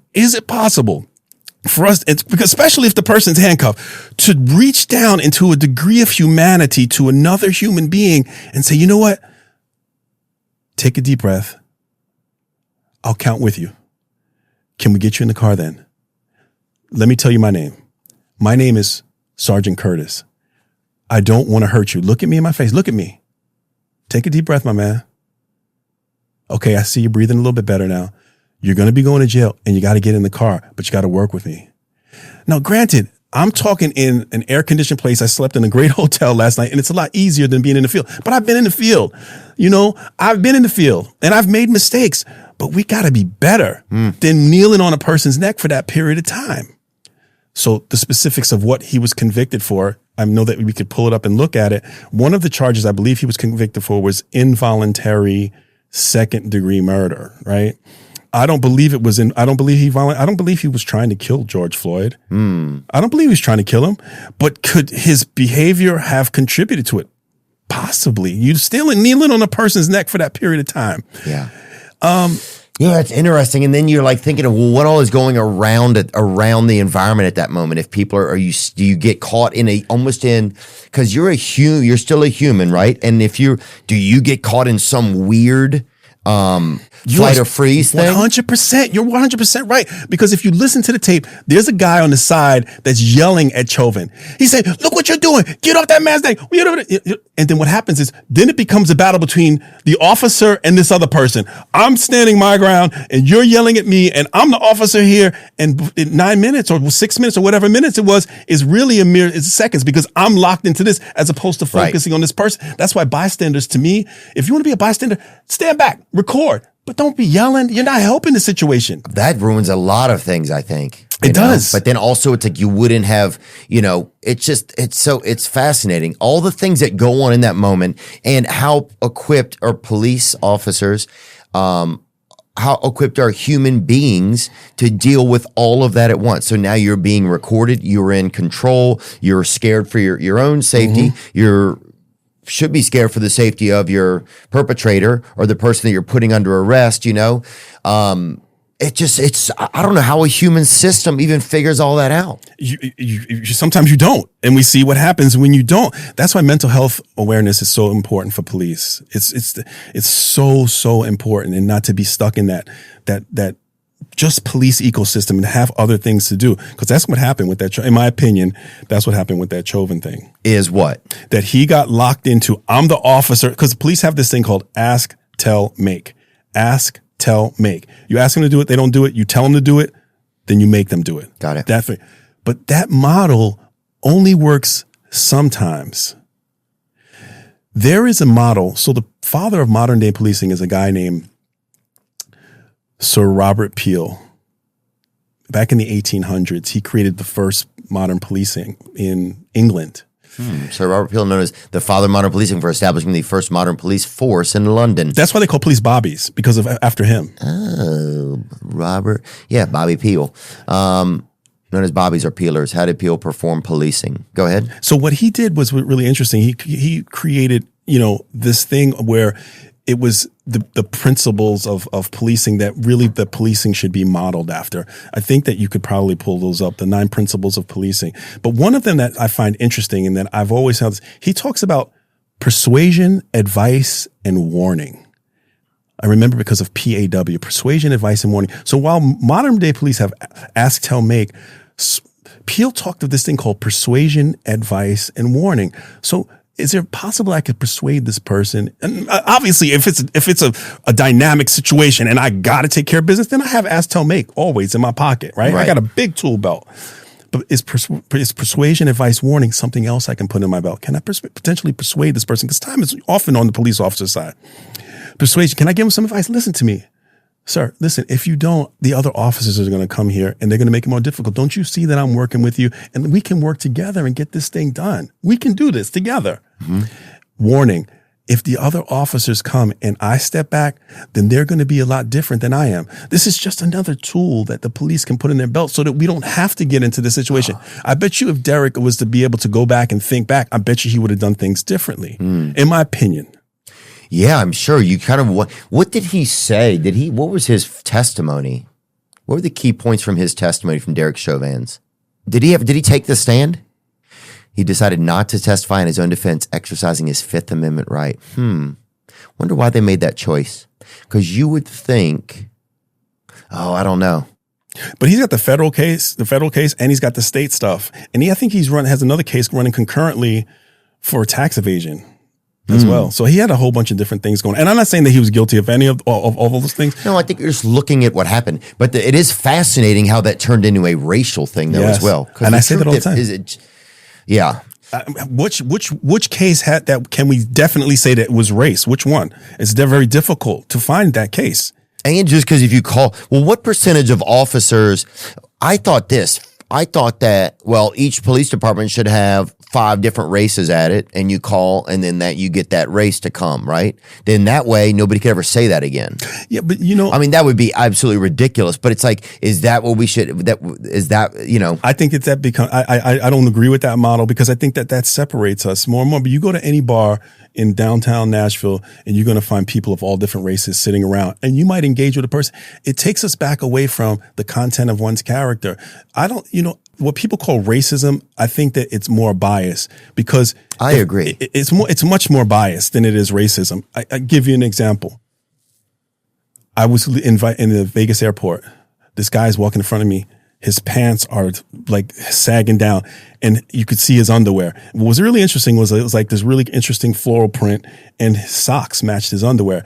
And I had a beer or two, so I wasn't mess with the guy I was walking by. I said, "Oh man," I said, "Dang, them underwear, nice. They look good with it." And he turned around and he was like, "Who are you talking to?" Like, going off. And then a TSA agent comes up and is like, "What's the matter?" And he said, "He's talking about my," and this is me in civilian clothes. He said, "He's talking about my underwear." And the agent, the TSA agent says, "Well, they do match your socks." And the guy gets pissed off and walks away. Now you can picture this situation happening, right? Mm-hmm. Now, when you picture the situation happening, did you think it was a black guy? I don't know. At first, when you said pants sagging, I did. There you go. But then when you said matching with and black people like to match, so I thought that as well. Floral print, then I started to think maybe it was like a white guy from maybe Milwaukee or something, or Toledo or something, trying to celebrate. But the point in the story, and it was a black dude, but the point in the story is that we have biases to behavior. It wasn't because of the person's skin color. And then what happens is if we create a squad of police that says just because you're black, that means you're going to respond to black people. What if that doesn't necessarily, what if you don't? Oh, I don't think it'll work. I'm just trying to think, how do you get the racial issues out of it? Because, yeah, at a certain point, you do get to like, I don't know. I don't see as much racism. Like, I grew up in the South, you know, and you'd hear some people's dads, they would just sit there and just say the N-word and call people or whatever. And just like, they would say a lot of racist jokes. That was it. You know, that was a lot of what you'd hear. But I don't even hear that shit anymore, dude. Like, I'm not saying it doesn't exist. It's because people are scared to say it. It's because they're scared they're going to. That could be true. But I think more people now, I don't think that there's more racism than there used to be. I think sometimes there is a fear of some black cultures in areas because I think people probably want to be safe and they fear that some of those areas don't have a lot of safety. But I don't know that that's true. And I also don't know, it kind of, that kind of bums me out sometimes because it's like, well, I would like to go support probably more like black owned businesses and see them in certain areas probably. But I think there's sometimes where I'm just probably afraid. It's like, I don't want to risk my safety today to do that. In a predominantly black neighborhood. Right. Yes. And that may sound racist saying that. That doesn't sound right. Well, I don't know why would that sound racist? Yeah. Why would that sound racist? Okay. Name me 3 major cities where you think there's a lot of crime. Three major cities that have a lot. Oh yeah. Memphis. Okay. New Orleans, probably. Okay. Los Angeles. Okay. So cities have more crime. Yes, they do have more crime. Okay. What about Chicago? Chicago. Now, when you think about that crime, do you think of it as black crime?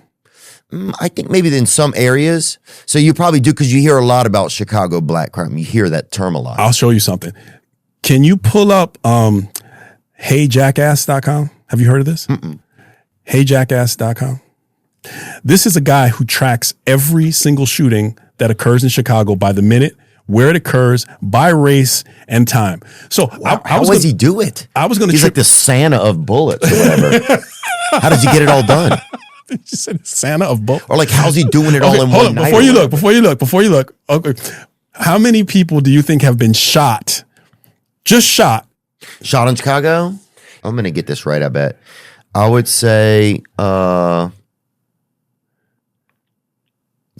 people. 41 people shot in Chicago until March, right? Oh, deceased or just shot? Just shot. Oh, just shot? I would say 71. 71. All right, take a look.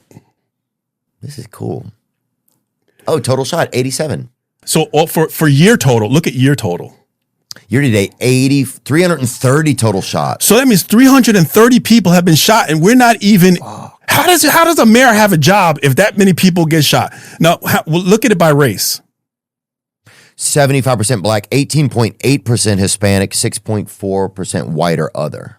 So there's more shootings with blacks and Hispanics than whites, or of the 3 black leads, 75%. And this is only Chicago. But so why do you think this is, right? Because you've been on the streets. I mean, this was Las Vegas, which probably has more of a Latino population as well, huh? It does. Why do you think this is? Is it just a financial thing? Is it a culture thing? Is it, because you start to think that the weird thing about crime is it starts to become part of a culture. So you're saying a lot of very, very interesting things. And I'll speak to the first one first. Why do I think it is? I think it's because, okay, let me speak to the specific question. Why is it that it happens in black culture? Yeah, I mean, I think about it. It's like, yeah, it starts to seem like, well, that's become part of the culture. And so it's just too risky. It's like, I want to. Okay, I think it's part of the subculture. Oh, that's a better term. I think it's part of the subculture. Yeah, that's what I mean. That's a better term. Yeah. Sometimes I don't know all the words. It's part of a subculture. It's part of the subculture. And so I'll tell you why it happens is because not enough people call it out. It's okay for rappers to come and be in places and celebrated when rap culture has become so openly violent, not only towards each other in gangs, for gang versus gang, but towards women, and that is not called out. That's where people who have a voice need to stand up and say, no, young man, that's not appropriate. That doesn't work. When I spoke to you in the beginning, I said I cannot overstate the importance of my father being in my life. But for that fact, I was able to reach the degree of just basic, and I'm not going to say success. I'm content with what I have. But for me having both of my parents in my life for such a significant time, a lot of these kids don't. A lot of them do not. And the fact that that's not called out, and that, and I don't want to turn this into a political conversation, but I have very strong feelings about the fact that there's so many people in a certain group that don't say that is not acceptable behavior. We're not going to condone that. You must act and behave differently. Otherwise, we can't hang here. Yeah. And until that happens, that's going to just be a continuous cycle. Yeah, the media. I mean, you couldn't say that there's a black crime problem. It's like the media is very. There is a black crime problem. There is, but you can't. Yeah, the media seems like they never would say that. And the media is kind of what people absorb.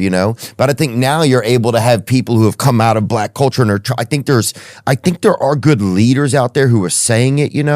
I think that.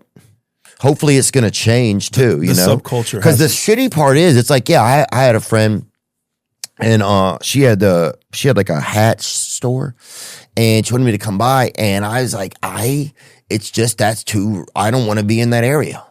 I don't want to be in there. Don't blame you. But to be like, I don't want to shot, it just kind of sucks, Like shit like that kind of sucks. Self-preservation is a thing. Right. That's the first thing. And it's the best thing. It's like, I'm not going to fucking risk my life to get a fucking fitted, Yeah. But at the same time, it would be nice to, it's like, and that's not everywhere. But it's like, yeah, that kind of shit sucks, dude. You wish that shit would go away because it fucking sucks. And it makes cities bad, man. Like, New Orleans has a lot of that murder over there, a lot of black on black murder. And it makes you not want to be around certain, like, it makes you just not be able to relax and enjoy yourself. We're at 300 and some people have been shot, and there's a mayor who still has a job. So being an officer and being a sergeant, what effect can the mayor really have on the crime in an area? So the mayor, we didn't have a unique situation in Las Vegas where we didn't report to the mayor. Our sheriff was an elected official. So the police in Las Vegas didn't have to worry about politics with the mayor. The sheriff was almost every single time a police officer before. And in fact, the former sheriff, who was the governor now, was one of my sergeants. He understood policing. So the top ranking law enforcement person understood policing. And I think that became a very effective model where you don't have to report to a mayor. That mayor is dealing with politics, and the police chief has to report to that mayor. So how do we affect this? Situations happen. It's not the police that are going to fix. I mean, in immediate, they can put a Band-Aid on it and put cops on dots and corners and do stuff like that. But we have to say, fathers have to be in households. They have to raise their kids. I can tell you in the beginning when we started speaking, I said, one of the other things I said that affected me is the times that I didn't spend with my children when I could have, where I was either working or being selfish and doing something on my own, whatever. Fathers have to be involved in those lives. Otherwise, those young men are going to continue to do the same exact thing in New Orleans, in Memphis, in Chicago. Everyone else says we should be screaming at the top of our lungs when we see that 300 something people were shot in one city. Yeah, man. And that's okay. How is that okay? It's not. But then you'll see people protesting about this or protesting about that and claim to really care about humanity. But before we're done with this podcast, there is going to be at least 2 or 3 and maybe 10 people that are going to shot across all these different cities. Yeah. But you know what? There's a saying that says all men are hypocrites. Most deny it. I myself admit it. And I do. I admit I'm a hypocrite. My life is good, Theo. If I really, really cared, and this is an honest admission, then maybe I would, as a retiree with all the time I have, maybe find one of these Chicago kids and spend time with them and do something. And maybe at some point in my life I will. But I think that we have to call out our own hypocrisy in life and say that we as Americans love our lives the way they are. These people protesting all these places, they getting a latte at Starbucks right afterwards, getting on TikTok and sending out videos and claiming that they're revolutionaries. They're not revolutionaries. There are no real revolutionaries right now. And thanks for sharing, dude. I know that, I appreciate you sharing. Forgive me for preaching, man. Now, I don't know if we sound preachy, I think it's okay. Two of my black friends got killed in drive-by shootings in New Orleans, like in the past 8 years. And they didn't catch the guys that did it. Actually, one of them they did catch the guy that did it. But just like, it was like, just bullshit in the city, just fucking shooting, and it starts to get sad. It starts to get like, I don't know, like people ask me now, what should I do when I'm in New Orleans? And I say, these are places to go, but don't go in these areas. It kind of fucking sucks. It's like, but what I was thinking was, we had a guy named Richard Reeves on, and he said, well, one of the problems these days is there's not a lot of young male role models. Yes. Right? There's not a lot of young male role models. And he said a lot of men used to be teachers. I don't have a lot of male teachers anymore. He said a lot of men were Boy Scout and Cub Scout leaders, troop leaders. There was more, I guess, more young men used to be involved in the church, right? So you had, and obviously some of this shit got haywire and some of those people got molested or whatever. But outside of that, there's just not a lot of male role models. And so it's like, how do we start to become male role models in our community, right? Did you mean just male role models, or did you mean black male role models? I just meant male. I think male role models. His work is just looking at it's the founding president of the American Institute for Boys and Men. He's the author of several books, including Boys and Men: Why the Modern Male is Struggling, Why It Matters, and What to Do About It. His was just saying that, it used to be like, so to become, if you have spare time, to become a baseball coach, to do the Big Brother program, if you can commit the time to it, like, because it takes like a lot of real time to do those things. And it really kind of just put me on notice, like, how do I create something or just give back to, like, since I don't have any children yet, how do you be a part of that, Because I think some of our men too, this is something that I believe is happening, is our men are still being really young. It's like we don't have to grow up. It's true. It's very true. And I'm still trying to not be grown up, but I got to fucking grow up, dude, because they're coming after me or whatever, Who's coming after you? Nobody is, but my mom's like, what are we doing? Like, are you going to get a family, or what's going to go on? Do you want a family? I think so, dude, because I think I would miss out on it, I'd like to have a son, be a good dad, make my wife happy or whatever until she gets fucking all pissed off. What's stopping you? Huh? What's stopping you? Dude, I haven't even met my wife yet, first of all. And I'm going to be fucking, I got some shit to tell her when I do meet her. I'll tell you. Do you pray for her? Huh? I do pray about it. Do you pray for her specifically? No, I haven't prayed for her specifically, but I do pray. It's a good point. I guess she's alive. So if she's alive, maybe a good prayer would be, you know what? Because just think, she's doing something right this second. Just think, if you started to fervently pray for that specific person, you'll be building her before she even gets to you, bro. Wow. Yeah, it's like creating when you get to make your own person on NBA 2K or whatever. You know what I'm talking about? The spiritual side, though. Yeah, totally. Yeah. Like, I got you. Yeah, I got you. But I made a list of, like, things I would like, but then it's like I don't want to get too locked in. But that's a good call, man. Yeah. And just pray that God, I have been praying that God gives me the ability to lean more into becoming who I need to be in that situation. May I ask you a semi-personal question? Yeah. Is the reason why maybe holding you back a little bit the fact that you still like dating multiple women, or like you don't really want to lock down, you kind of really want to experience more? Well, I think, I've thought about that. I don't know. It's been hard with work. It's like work is my biggest relationship. I mean, when I have a free moment, I'm working. I like it, where I'm planning or I'm thinking, what could I do? And not even just work, but like, how could I start to do like work that is more, giving back to the community, like, but you start to think of like, okay, well, what can I create now that could really be part of something cool or help people? And I think we all think like that, but yeah, so just any facet of like, what can I create while I'm still have some creativity in me, And then as far as dating, like, I try to put myself out there, I'm not on the apps, but I'll meet girls, go on dates, I'm pretty brave to be like, oh, let's meet up for a coffee or let's grab a dinner or something like that. I feel like I'm kind of tired of running around, to be honest. I think it's kind of leaves out of your system a little bit. It does. Yeah. So that's kind of where I feel like I'm at. Cool. And then it's like you get into an age range where you're like, okay, well, it's kind of tough. Sometimes some people have children. So, but then but once you realize that, you're like, okay, well, I never thought about it if I would date somebody with children, So then you start to think about that and learn different little things and stuff. With sleeping in the same bed with a person, does that bother you? Yeah, that bothers me. A lot of times I don't like it that much, but. So maybe that's something that you could find in common with a person, and maybe your intimacy comes together at a certain space and you still have enough space to be apart from each other. And if at the jump, if they're cool with that, maybe that's something that you can start off from that point. Because some people don't like to sleep together. You heard of sleep divorce? You never heard of sleep divorce? No, but I would love if my wife had her own room. Yeah, sleep divorce is where people don't sleep in the same bed, but they maintain an intimate relationship. And then their relationships actually flourish from that. And I don't like to call it sleep divorce. I like to call it like solitary intimacy, like where you're cool being by yourself and you're cool being by yourself when we come together whenever. Just some stuff to throw out there. I think it's neat. I think there's stuff like that. Relationships are kind of evolving and stuff too, I think. People are figuring out kind of what works for them.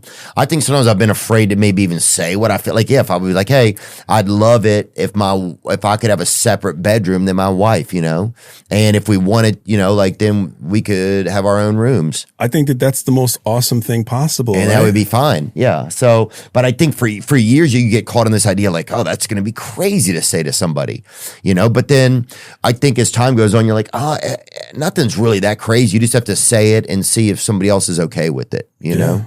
You've talked a lot about like policing and like how to police. That seems like to be something that you care about. Yes. Has policing changed a lot over the years, do you feel like? Yes. Because of, technology and the advent of cameras and everyone, when I came on the police department, people defaulted to the police being right. Now people default a lot of times to the police having questions about the police behavior. And it's fair because a lot of things have occurred that would make people question that. So it's changed in the sense that people always have the cameras out. Obviously, police now all have body cams. So things are documented and memorialized in a digital format that we didn't necessarily have before. And I think it's essential when a person can take away a person's freedom or take away a person's life that it's documented. I got a ticket. I got a ticket. First ticket in my life. I got it in July. Oh, really? It was the trippiest story, and it made me realize what people have to go through. And so check this out. So in Florida, I have a house in Florida, and I was riding my e-bike on the beach, just pedaling. There was a plastic cup. I pick up the plastic cup and I ride my e-bike over to throw it away. And I turn around and I use my throttle to go back. All of a sudden, this buggy with lights and siren comes screeching up on me on the beach. And this cop jumps out. First thing he says to me is, I need you to get off the bike and I need to see your license. Those are his words as soon as he stops me. And I don't know if he was intimidated by me or what. And I was like, "Whoa, you're not going to get any problems out of me?" I said, "Listen, I'm a retired cop. I'm cool. I'm not going to do anything to you." This is oh, there you guys are right there. That's the cop. Is that Sean Kingston? He does look like Sean, an older version of Sean Kingston. Yeah. I mean, he was sweating. I mean, he was just looked like I just can't even explain how stressed out he was over me riding my electric bike on the beach, and he wrote me a ticket. And so I was like, you know what? I'm going to ride this whole thing out because I want to see what it feels like from the side of, because I gave out a lot of tickets. I want to see I went to court and everything. I had to go before a judge. There were people in there for like felonies and everything else. And I went through the whole process and paid my ticket. And it was disappointing to me that at this day and age that there are still police that the first thing they say to you out of their mouth is, get off the bike. I need to see your license.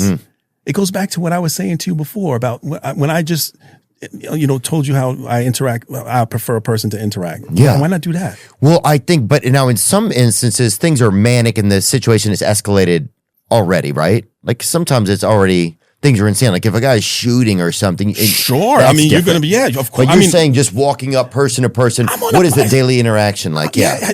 Why? Every single interaction from the police should be something that should be not friendly and almost as I'm the servant of, because we're supposed to be serving, even if a person makes a mistake. Come on, bro. Oh, I love that idea. I love the idea that's What keeps that from happening then? Because then you would almost want to be able to check each day, okay, how is this officer doing today? Are they going to be able to manage to be out there in this field? Or are they getting paid enough to be able to take care of themselves, to get massages or ice baths, things that people need though, that to de-stress them? Dude, I go get a massage. It'll change the way I talk to my mother on the phone. It's like, I love that concept. But it's like, well, yeah, it seems like we would be able to take care of these people more who are really the sieves of our society that are like drain, they're the catch at the drain, that I like that analogy. To me, I think it would actually make policing less stressful if the police interaction from the police side is that entree into being so kind and polite from the very beginning of the stop, because you're not going to get into that many arguments with people, because most people are like, daggone it. I've written tickets to people that are like, thank you, because, and I'm not saying that I was great at doing it. There were a lot of cops who know how to talk and act that way. And it's usually when you get older. It's just that if everything looks like a nail, well, if you have a hammer, everything looks like a nail or whatever. If the hammer is your only tool, then everything looks like a nail. And that's the only way that you deal with things is hammering it in, as opposed to trying other methods. You make that tool belt bigger. Yeah, I mean, I'm learning that in my own life, man. I've really showed up with the hammer a lot of times. I'm trying to have less of it. And it's been getting better, oddly. I just find little moments where I'm like, I've tried that so many times, waiting for somebody to act a certain way towards me instead of just acting that way. Yes. Fuck, yes. I've spent a lot of my life waiting. Oh, I'm just going to wait for you to act this way towards me because I deserve that if that's the way it's supposed to be or something. And not in like a way of like praise or anything like that, but just even something simple like a work relationship, or even with family. Oh, I'm going to wait. Instead of like, I'm going to wait for you to hold my hand instead of me just holding your hand type shit, That's deep, man. The way that you adjust, evolve, and treat people. And I learned this very interesting story when I first hired on the police department, and it's race incident here. I was coming on Graveyard. This is downtown. There's a foot pursuit. Swing shift gets the guy in custody. Mm-hmm. The sergeant, I was an officer at the time. The sergeant calls me over and asks me to transport the guy. I get there and the guy's leaking, and a black dude. He's pissed. The two officers that took him into custody, white. One of the officers was a guy who was a senior field training officer, and he was about to go to SWAT. And I'm this rookie. I come over and the black dude, his eye is leaking, and they call medical, and medical comes while I'm sitting there. And the sergeant says, "Hey, you take him," because he figured the guy would feel more comfortable with me, because the guy was saying, "Oh, they just roughed me up." So I get the guy. So this is the important part. The FTO has his handcuffs on the suspect. What you're supposed to do is conduct a pat down, go through the whole process, put your handcuffs on the person, and then transfer in the car. I didn't want to offend the FTO by making it seem like I didn't trust his pat down. So I put my cuffs on the guy. I take the guy and I'm getting ready to put him in my car, and the ambulance lady says he can't go straight to jail. You got to take him over to UMC, which is the hospital, because they got to sew that up. Take him over to UMC. We go there. The doctor says I got to unhandcuff his hand and cuff him to the gurney. And I'm talking to this dude, and I'm just like vibing with him. And like, I felt kind of bad for him, right? Like he just was like, you look at a person that just dejected, like their life sucked. And he was being booked for running. They were trying to stop him and he was running, right? Yeah. And he's leaking. He's like, just like his life was sucked. So we get down to the hospital. They sew him up. I recuff him, bring him to the jail, CCDC, the detention center, county detention center. I get him inside. No, before we get there, the guy said he was John Doe at that point. So if the person doesn't tell us their name, we book him as John Doe. Oh, yeah. The dude says to me, he goes, "You know what, man? You've been cool to me. I'm going to tell you my name."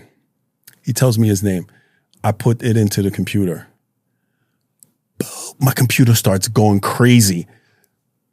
All this information pops up, and this warrant pops up. The dispatcher says, "Ask me if I'm clear for the information." And says, he's wanted by the FBI, murder by burning. I get him down to the jail. Yes, chef. That's crazy. The CO is one of my boys, and he goes screaming. He's like, "Chris, what the F?" He's yelling. He comes back, this big, huge knife the guy had on him the whole time. Big knife. You didn't check him? I didn't check him because I didn't want to offend the FTO. And the dude says to me, as he walks by when they brought him out, because he got booked on additional charge, he said, if you weren't kind to me the way that you were, I could have done you in the hospital, and I would have done you. Me being kind and polite to that guy saved my life from that stupid rookie mistake that I made. Yeah, I'm sure. I mean, I don't know what it's like. I don't know what it's like. How do you make sure that an officer, when they leave out for the day each day, is in the best state that they can be in to be these liaisons between right and wrong in the world, you know? And that's what it's like. How best can we take care of these people? I feel like if we can afford to give money to other places, we should give it poured into these people. It should be expensive. It should be a well-paid job. And I'm not saying that it isn't. But it should be, I feel like these are a lot of other shit's easy, dude. You should also incentivize officers with more than 10 years to go back to patrol. One of the challenges that happens is you get cops, they want to go through the ranks, they go work in specialized units and then never go back to patrol. And then patrol.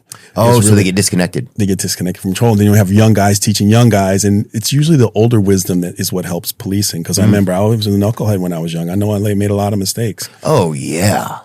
Oh, God, yeah, dude.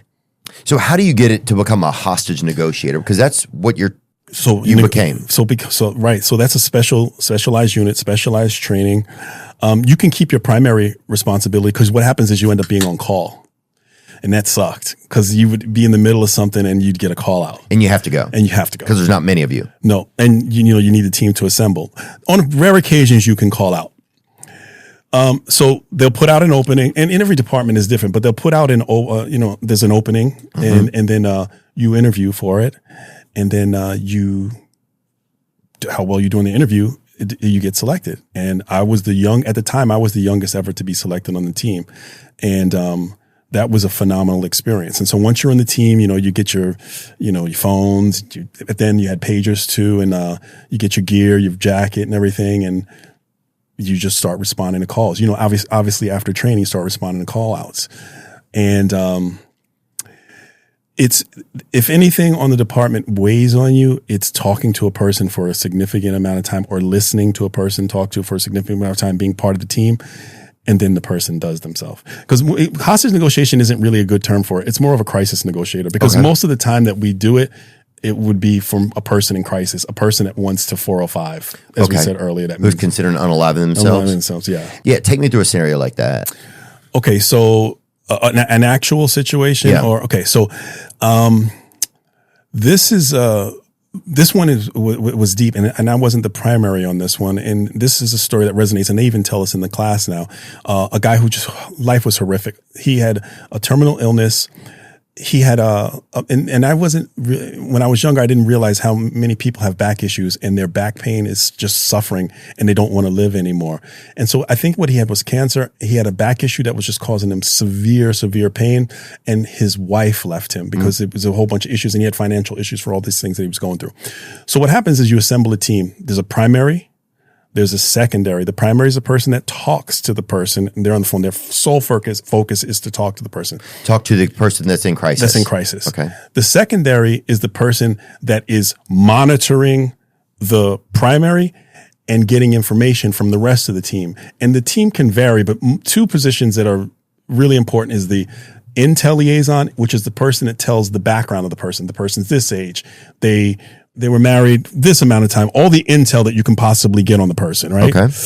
Then you have the tactical liaison person because you have a SWAT team that's assembled as well because you may have to potentially breach or go inside of the residence. So tactically, you have to know, has this place been evacuated? Have you, are there weapons inside? Has this person done this before?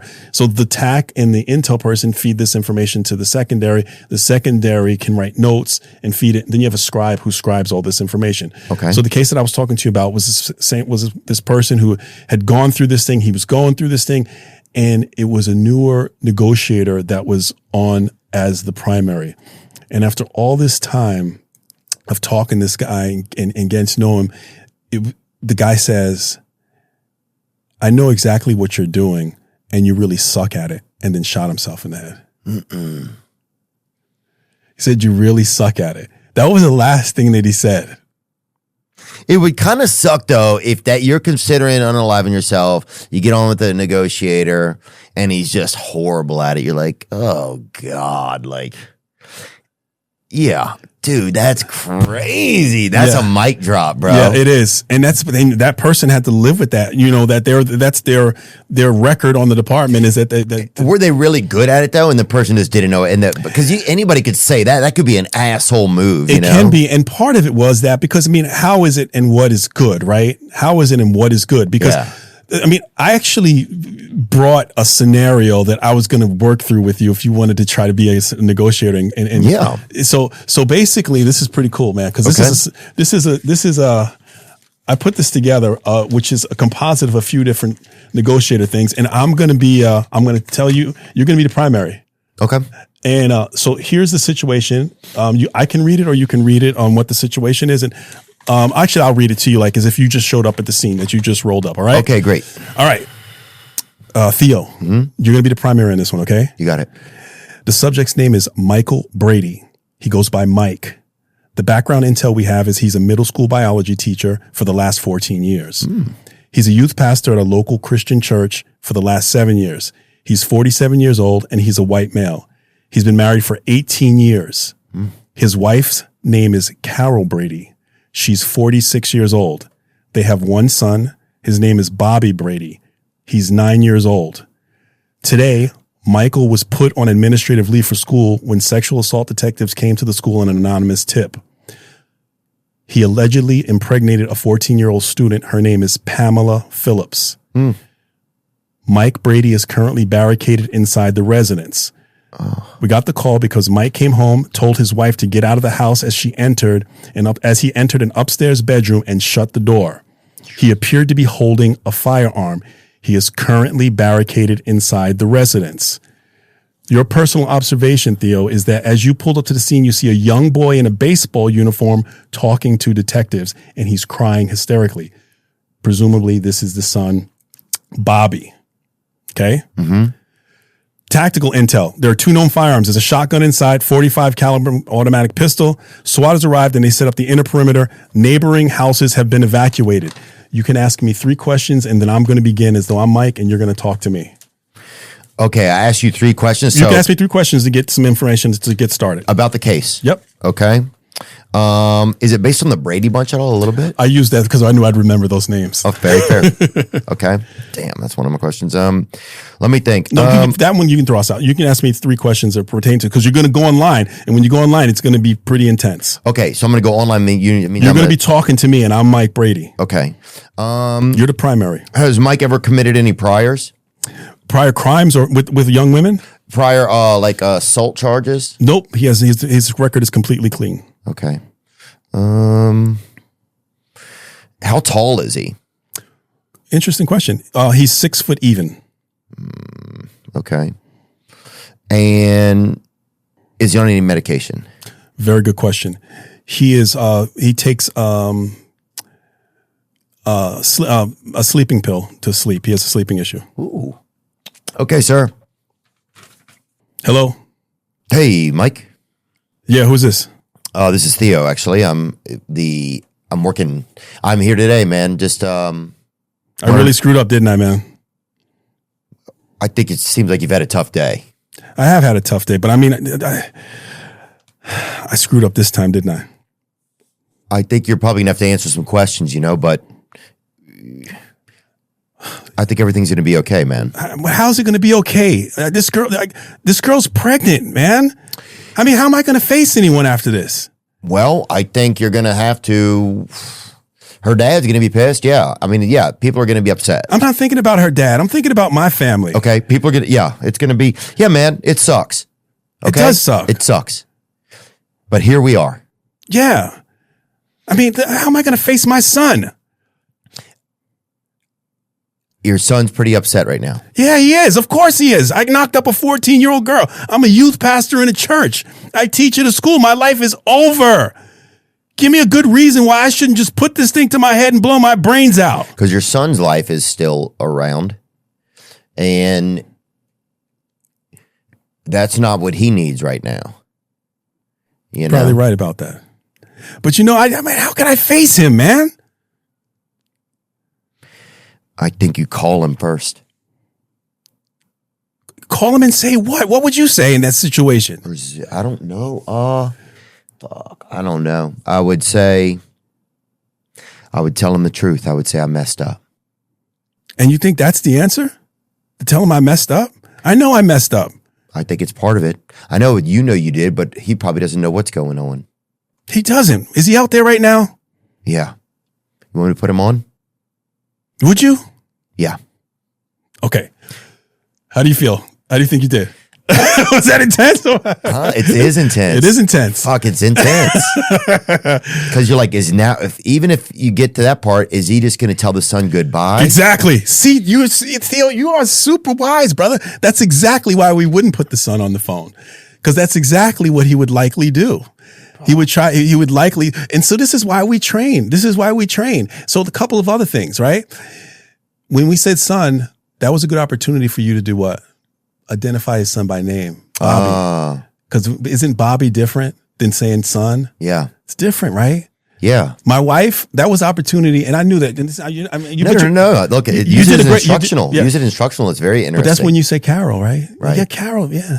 But what I like is that you humanize the situation, right? Like you that's the thing, again, it's where you get the Theo, where like he's talking to a person that he could potentially relate to. And you create that kind of, that air about the situation where you would get other cops to be just completely freaked out or completely militaristic, you know? And I like that you kind of humanize the whole situation. And this is obviously super condensed. But no, well, the fascinating thing to me is, when you realize the gravitas of this, like you think it's easy. And then even this is a placebo, even in that, you're like, I don't have the answer right now. And if I don't get this right, what happens? And then I'm starting to learn as I think about it too. I'm like, well, it's not about you anymore. It's about your son. And then that kind of makes me sad. And then it's like, now suddenly I feel more feelings because I'm like, well, shit, now I'm doing this really for the son. Mm-hmm. And I didn't even realize that until that moment, even though like you could be trained for that. It's like until that's said and it's a real moment and you can picture the son and God, dude, it's like, it's just scary. And then at some points, you might agree that the guy, it might be best if he lets God just, I don't know. Is that crazy to say that? I don't know. I don't think it is crazy. I think it's normal. There are a lot of people who, and not from official police, but there are people even in their own mind would say, I wouldn't want to live if that was the case. Right. So I'll tell you a situation that I dealt with, and I sent some audio for it. It was, a guy named Michael Chevalier. This was a big case in Vegas. So here's what happened. So the call comes out. I'm a sergeant at the time, right? Mm-hmm. Swing shift. So it's still light outside. The call comes out that a lady is talking on the phone to her friend, and the friend hears the struggle, and then all of a sudden the line goes dead. She calls 911, and obviously we get dispatched. And sergeants, when we hear certain calls, we're like, that's something I should roll to. We don't have to, but that's a call I should roll to. I happen to be close enough to where the two officers, so it's one of those apartment communities where it's 1 floor, 2 floors, and then there's top floor, and then there's an apartment all the way down here. So the officers, I pull in the parking lot and I see my officers walking to the door.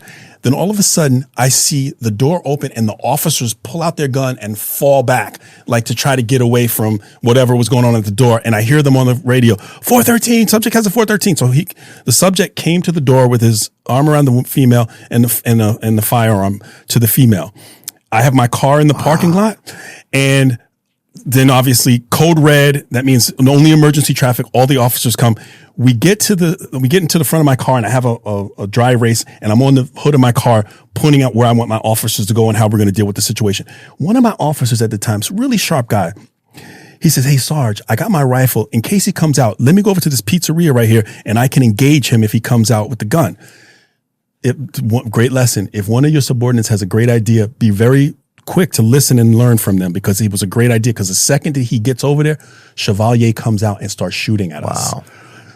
We all go down. My guy engages Chevalier at the door, and he hits the door frame, and all this wood and everything hits Chevalier, and Chevalier goes back inside the house. I'm like, I got to call in. There was no time. No negotiators had not been around, nothing. So I said, if I call him, he's not going to be shooting. He's not going to be hurting anyone. So I get in and I start having a conversation with Chevalier, and we develop a rapport. Interestingly, I was able to record a segment of this conversation.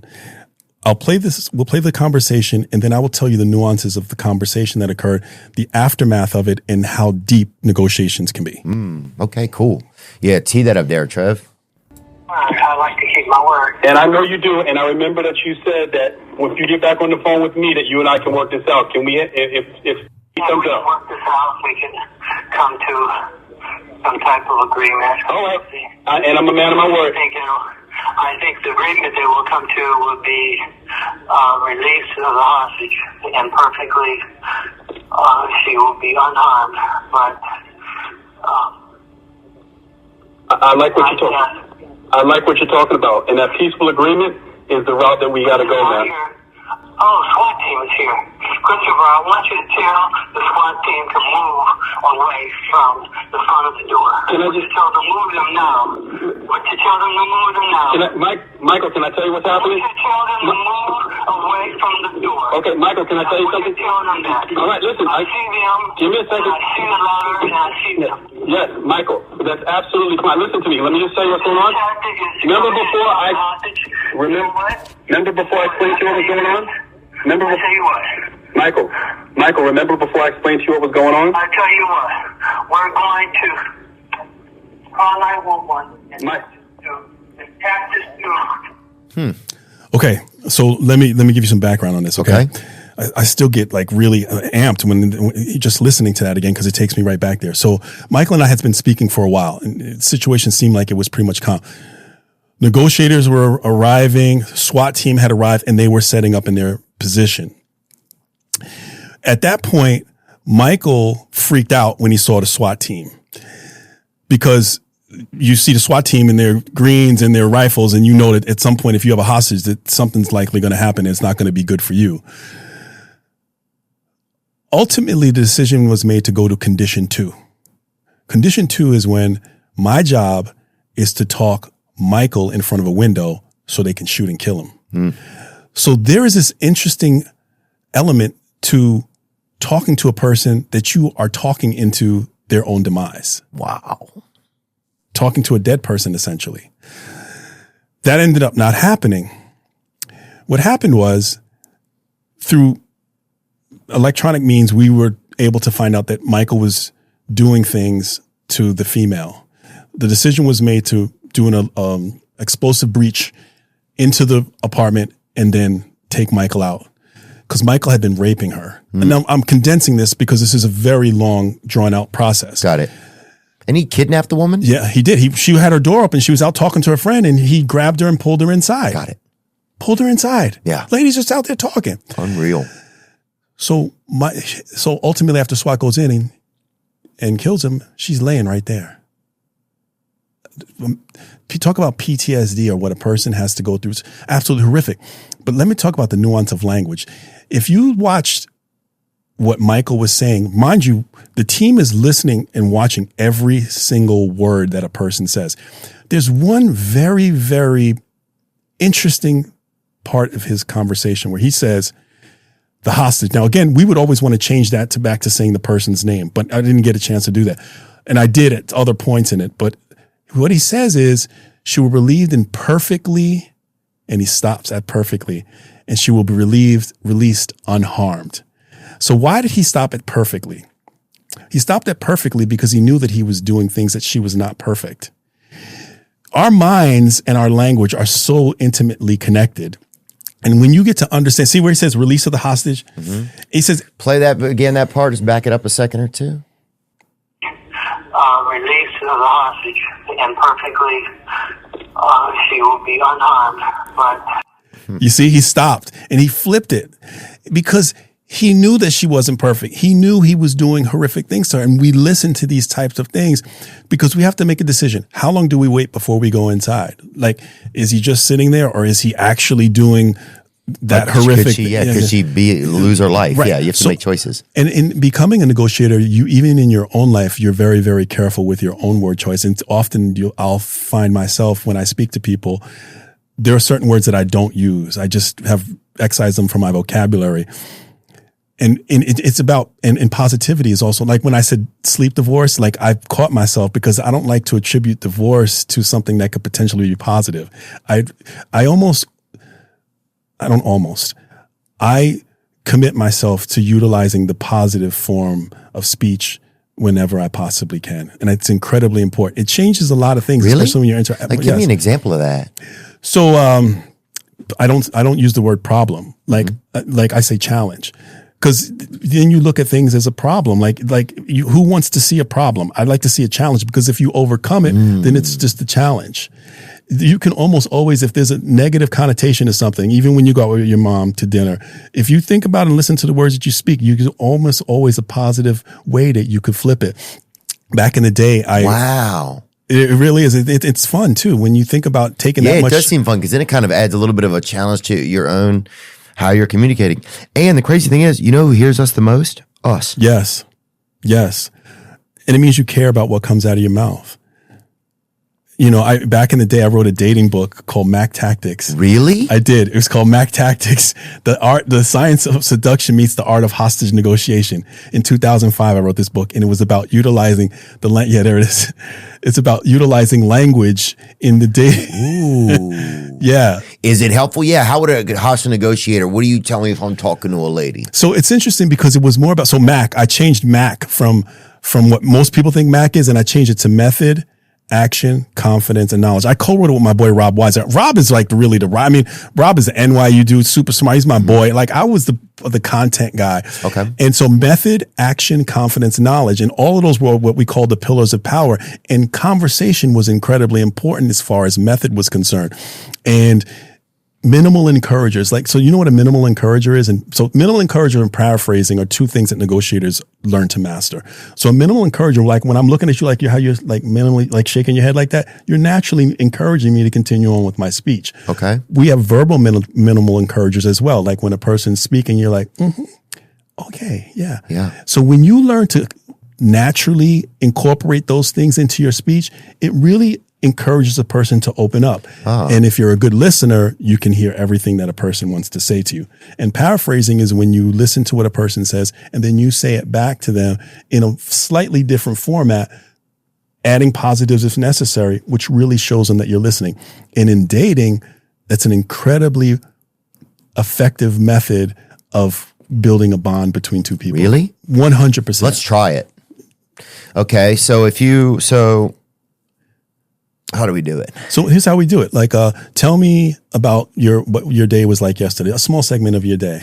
Yeah, yesterday I went to I went to watch some music, and I was pretty tired. Probably stayed up a little later than I should have, but had a pretty good time, you know? So when you were going out yesterday, is it tired because you were having fun, or was it because you just didn't have enough rest? Oh, I see what you're doing. So you're saying the same thing? I'm saying back to you, kind of like the shows that I'm listening, and that I care about what the outcome was. Usually, minimal encouragers. I mean, right? Because then I feel a little bit more. Okay, this is nice. This is fun. This is worth our time.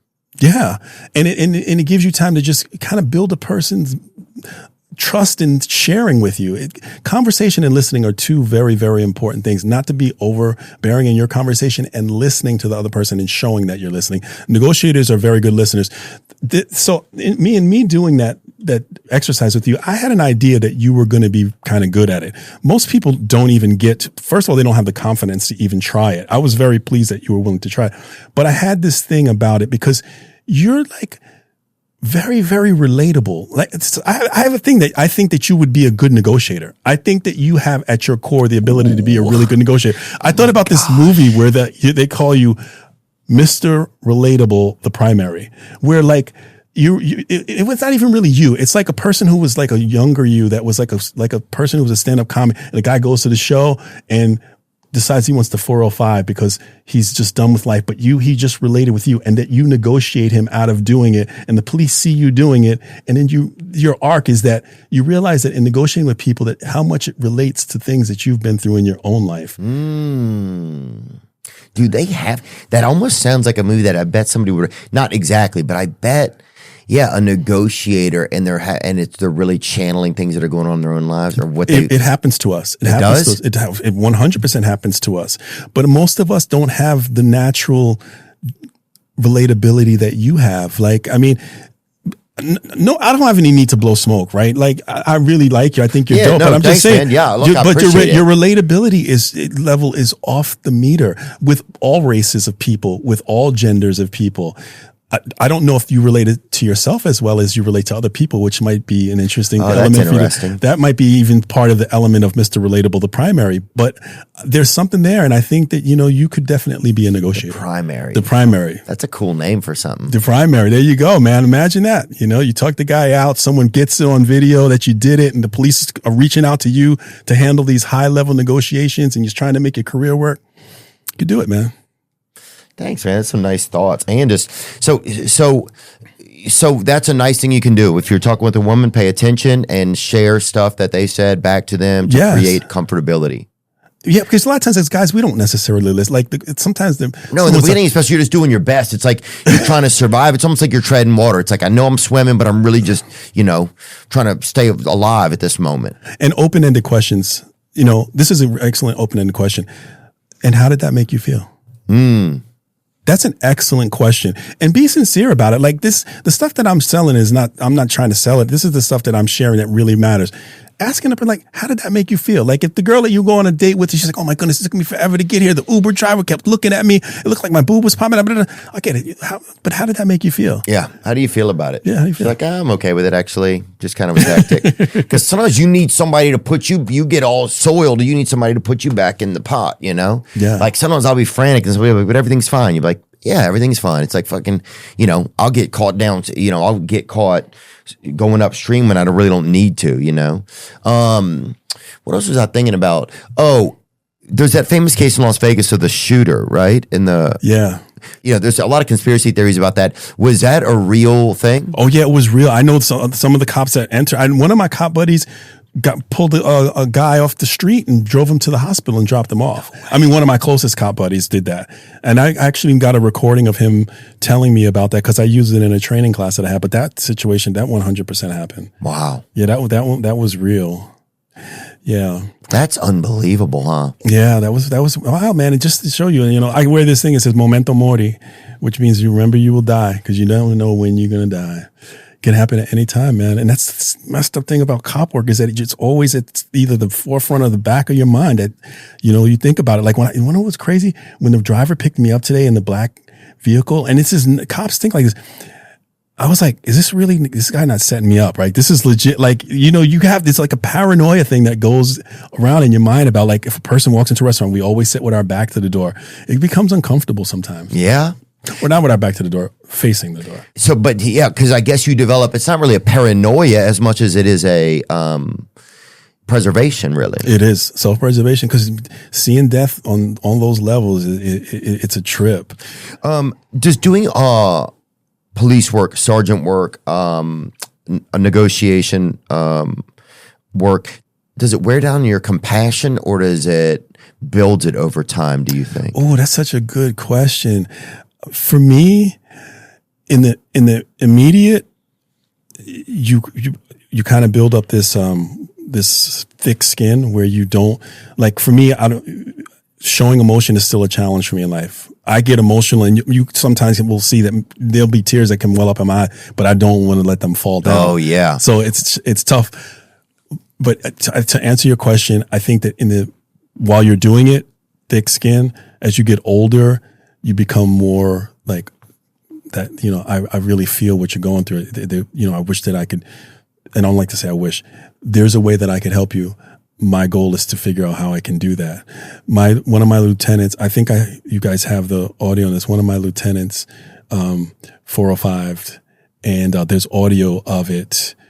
This is horrific story. Las Vegas cop shot wife and 5-year-old son before unaliving himself. Okay. Yes. So this guy was my lieutenant, and you can play the audio if you want, and he tells everything right here, and I'll give you a little bit of background afterwards. Okay. 911, what's the address of your emergency? Hi. And what's the problem? Tell me exactly what happened. My name is Hans Walters. I work for Las Vegas Metropolitan Police Department.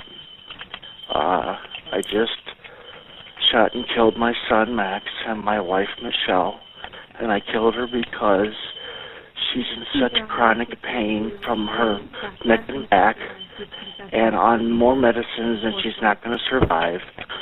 And we were both seeing a therapist and a psychologist in Boulder City. His name is and I feel terrible for doing it.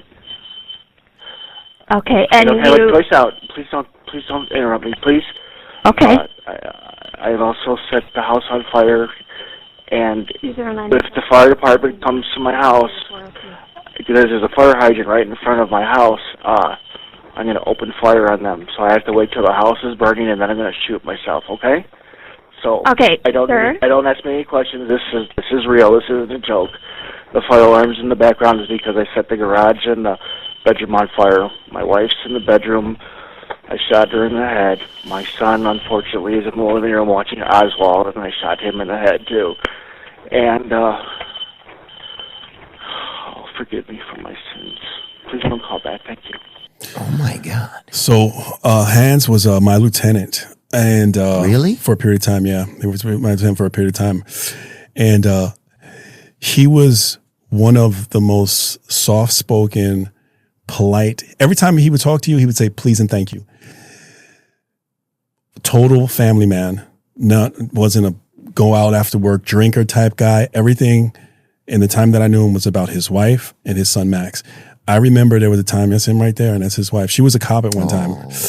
And I remember there was a time when he was my lieutenant, he would go take time off to go take care of her, and he would put me as to take care of the lieutenant paperwork. And he was always just very please and thank you. And he was just, I mean, it's so weird for me to be able to say that one of the most kind, soft-spoken people to me and to the other people that he interacted with, which was so wild. So his wife had some significant medical challenges. And when I was younger, as I said before, I didn't understand how suffering from pain can be so debilitating for a person. Now, this is what's really interesting. In this situation, Hans walked outside after he shot his wife and his son. And he didn't get shot. The police didn't shoot him. And I believe that he wanted it to be a suicide by cop. And that's the only reason I can, muster as to why he would walk outside. But they didn't shoot him, and he went inside, and then he 405'd. What's interesting is I told you as I listened to the conversation, I listened to the language. What he says, please forgive me. What would a person normally say? Would you just say, please forgive me, or would you say, God forgive me? But in my mind, I feel like potentially, Theo, you're a negotiator now. Why did he not use the word God? Because he'd done some things that were bad that what God wouldn't forgive him for. There you go, brother. See, you get this stuff, man. You really get this stuff. And that's why that word did not come out of his mouth. What a horrific situation. But let me tell you something, man. There are some people under those circumstances who don't want anyone else to raise their kid. Can I speak to why he did that? I don't know. But I can tell you that I do have experience with a person who does something like that. And I sent you, there's no audio of this, but I did send a file of this case, Timothy Blackburn. Mm-hmm. I was a negotiator on the team at this time, and my team got the call out for Blackburn. I did not negotiate on an FBI agent who was connected with Blackburn, negotiated. Quick story of what Blackburn did. Blackburn committed a robbery of a vault in Vegas. $1 million+. Wow. $1 million+ he got away with, but he got caught. So Blackburn, that's Blackburn right there. Ooh, he's Asian. Yeah, Blackburn got caught. Yeah, Blackburn got. What you think he was? Blackburn. Yeah, probably white or black. Yeah. Well, he got caught. He's in the North Las Vegas, one of the North Las Vegas detention, whatever, because it was a federal crime, and his wife breaks him out of the jail. He escapes. She put a screwdriver in her hair. They unlit it. He escapes. Dude, I love them. There's a manhunt for them. Okay. It was like one of the biggest manhunts in Vegas. And they kept telling us that we're going to catch him at some point. We're going to catch him. There's a reward. They find him barricaded in one of those daily suite hotels. Okay. Mm-hmm. The story's trippy. He doesn't want to talk to anyone on my negotiation team. He wants to talk to the FBI agent who arrested him. This FBI agent had said, when Blackburn said, am I looking at much time? He said, your probation officer hasn't been born yet. And so Blackburn is in there and they're talking. The FBI agent can, hear the kids in the background, and Blackburn, it's like he was with his family. He was a family guy. So SWAT is set up on the house, and they're figuring out, whether or when to breach. Time is on our side, but here's what happens. A cop I know is on the outer perimeter, patrol officer. He's got his shotgun. He's moved from one position to the other, slinging his shotgun. His shotgun goes off. Blackburn thinks that SWAT is making an entry. It was just the guy had a negligent discharge. Blackburn then summarily shoots his wife, kid, and himself. SWAT goes in just as he's doing that and shoot Blackburn as he's falling to the ground. And even in the testimony was that the SWAT officer says, I shot a dead man because he killed him. Because Blackburn was saying stuff like, I don't want to visit my kid through plexiglass. And he was of the mindset that no one else is going to raise my kid or be with my woman. And knowing that there are people like that. And that is I have to walk very carefully when I say these things because this is very sensitive information. I'm only speaking from my perspective and the information that I have in hopes that it could help someone else in the future, that if you find yourself in a situation, God forbid, where there's a degree of you feel like you can't go on without a person, you can, and everyone has a sanctity of life and should be able to go on. It's just, in my opinion, not the way to go.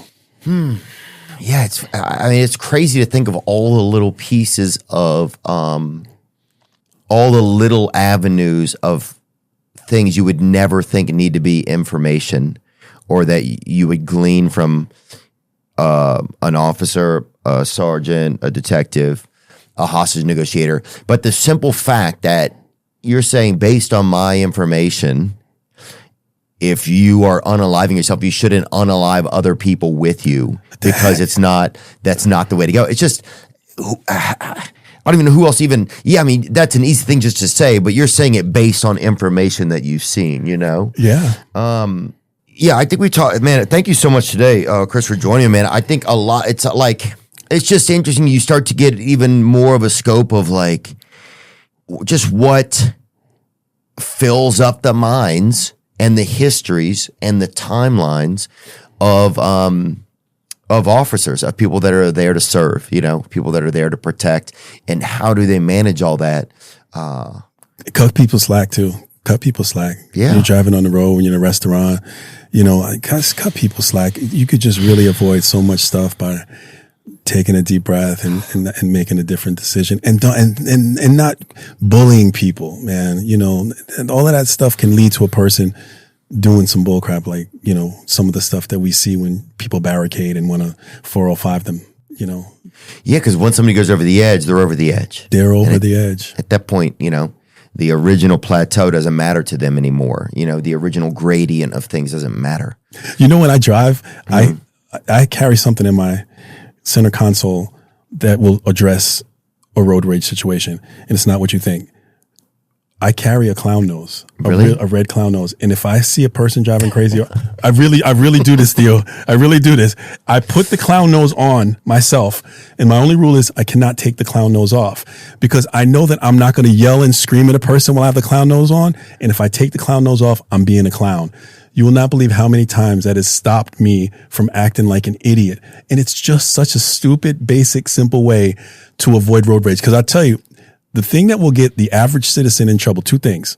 One is a domestic violence situation. And the number two thing is something that they do driving, drinking, or acting like an idiot in a road rage. Those are the two things. Those are the top two. And if say them one more time. So domestic, get into a situation because domestic is brother to brother. I've been to so many calls. One time I went to a call. A brother got out of the military. He's on leave from the military. They got drunk. They got into a fight. That's domestic. It's a mandatory arrest. So that's an average citizen, and you lose your right to carry a firearm. Then that's a misdemeanor. And then the other thing is some kind of driving, road rage, battery situation that a person gets to, or drinking and driving. Those are the top top. So you called 3 because if you want to say drinking and driving or road raging and getting into a situation where you end up, getting into a fight with someone. Those 3 things are the civilian things that happen all the time. If you can control those things, plummet. Odds are you're going to be super safe. Yes. Man, Christopher Curtis, thanks so much for hanging out, dude. I got to take my mom to eat or I would chat a little more. No, I'm down, brother. I mean, I really appreciate it. It was an awesome experience. Great hotel. Your team is phenomenal, brother. You got a really cool team, man. Oh, thank you, dude. Yeah, I feel really lucky, I think we did a good job today of kind of learning about some stuff. And also some of it is just like getting into the psyche of seeing what it's like to go through the minds of someone who's gone through your life. And then, how do you best try to manage it? And then what can we even expect out of people, who aren't able to manage their emotions and mental, the fatigue wears on them, and they're not able to manage it, but they're still required to be at work. It's like, it's a huge asking. It's a huge fucking undertaking. It is. But this is good stuff, and I hope that it helps officers and civilians alike. Yeah. Well, it's just great to have this conversation, man. And we learn more as we go. Christopher Curtis, thank you so much, dude. And I appreciate it. I love that hat, dude. Mi cerote. Mi gente, papa. Ahí. En la lucha. En la lucha. Now I'm just floating on the breeze, and I feel I'm falling like these leaves. I must be cornerstone. Oh, but when I reach that ground, I'll share this peace of mind I found. I can feel it in my bones, but it's gonna take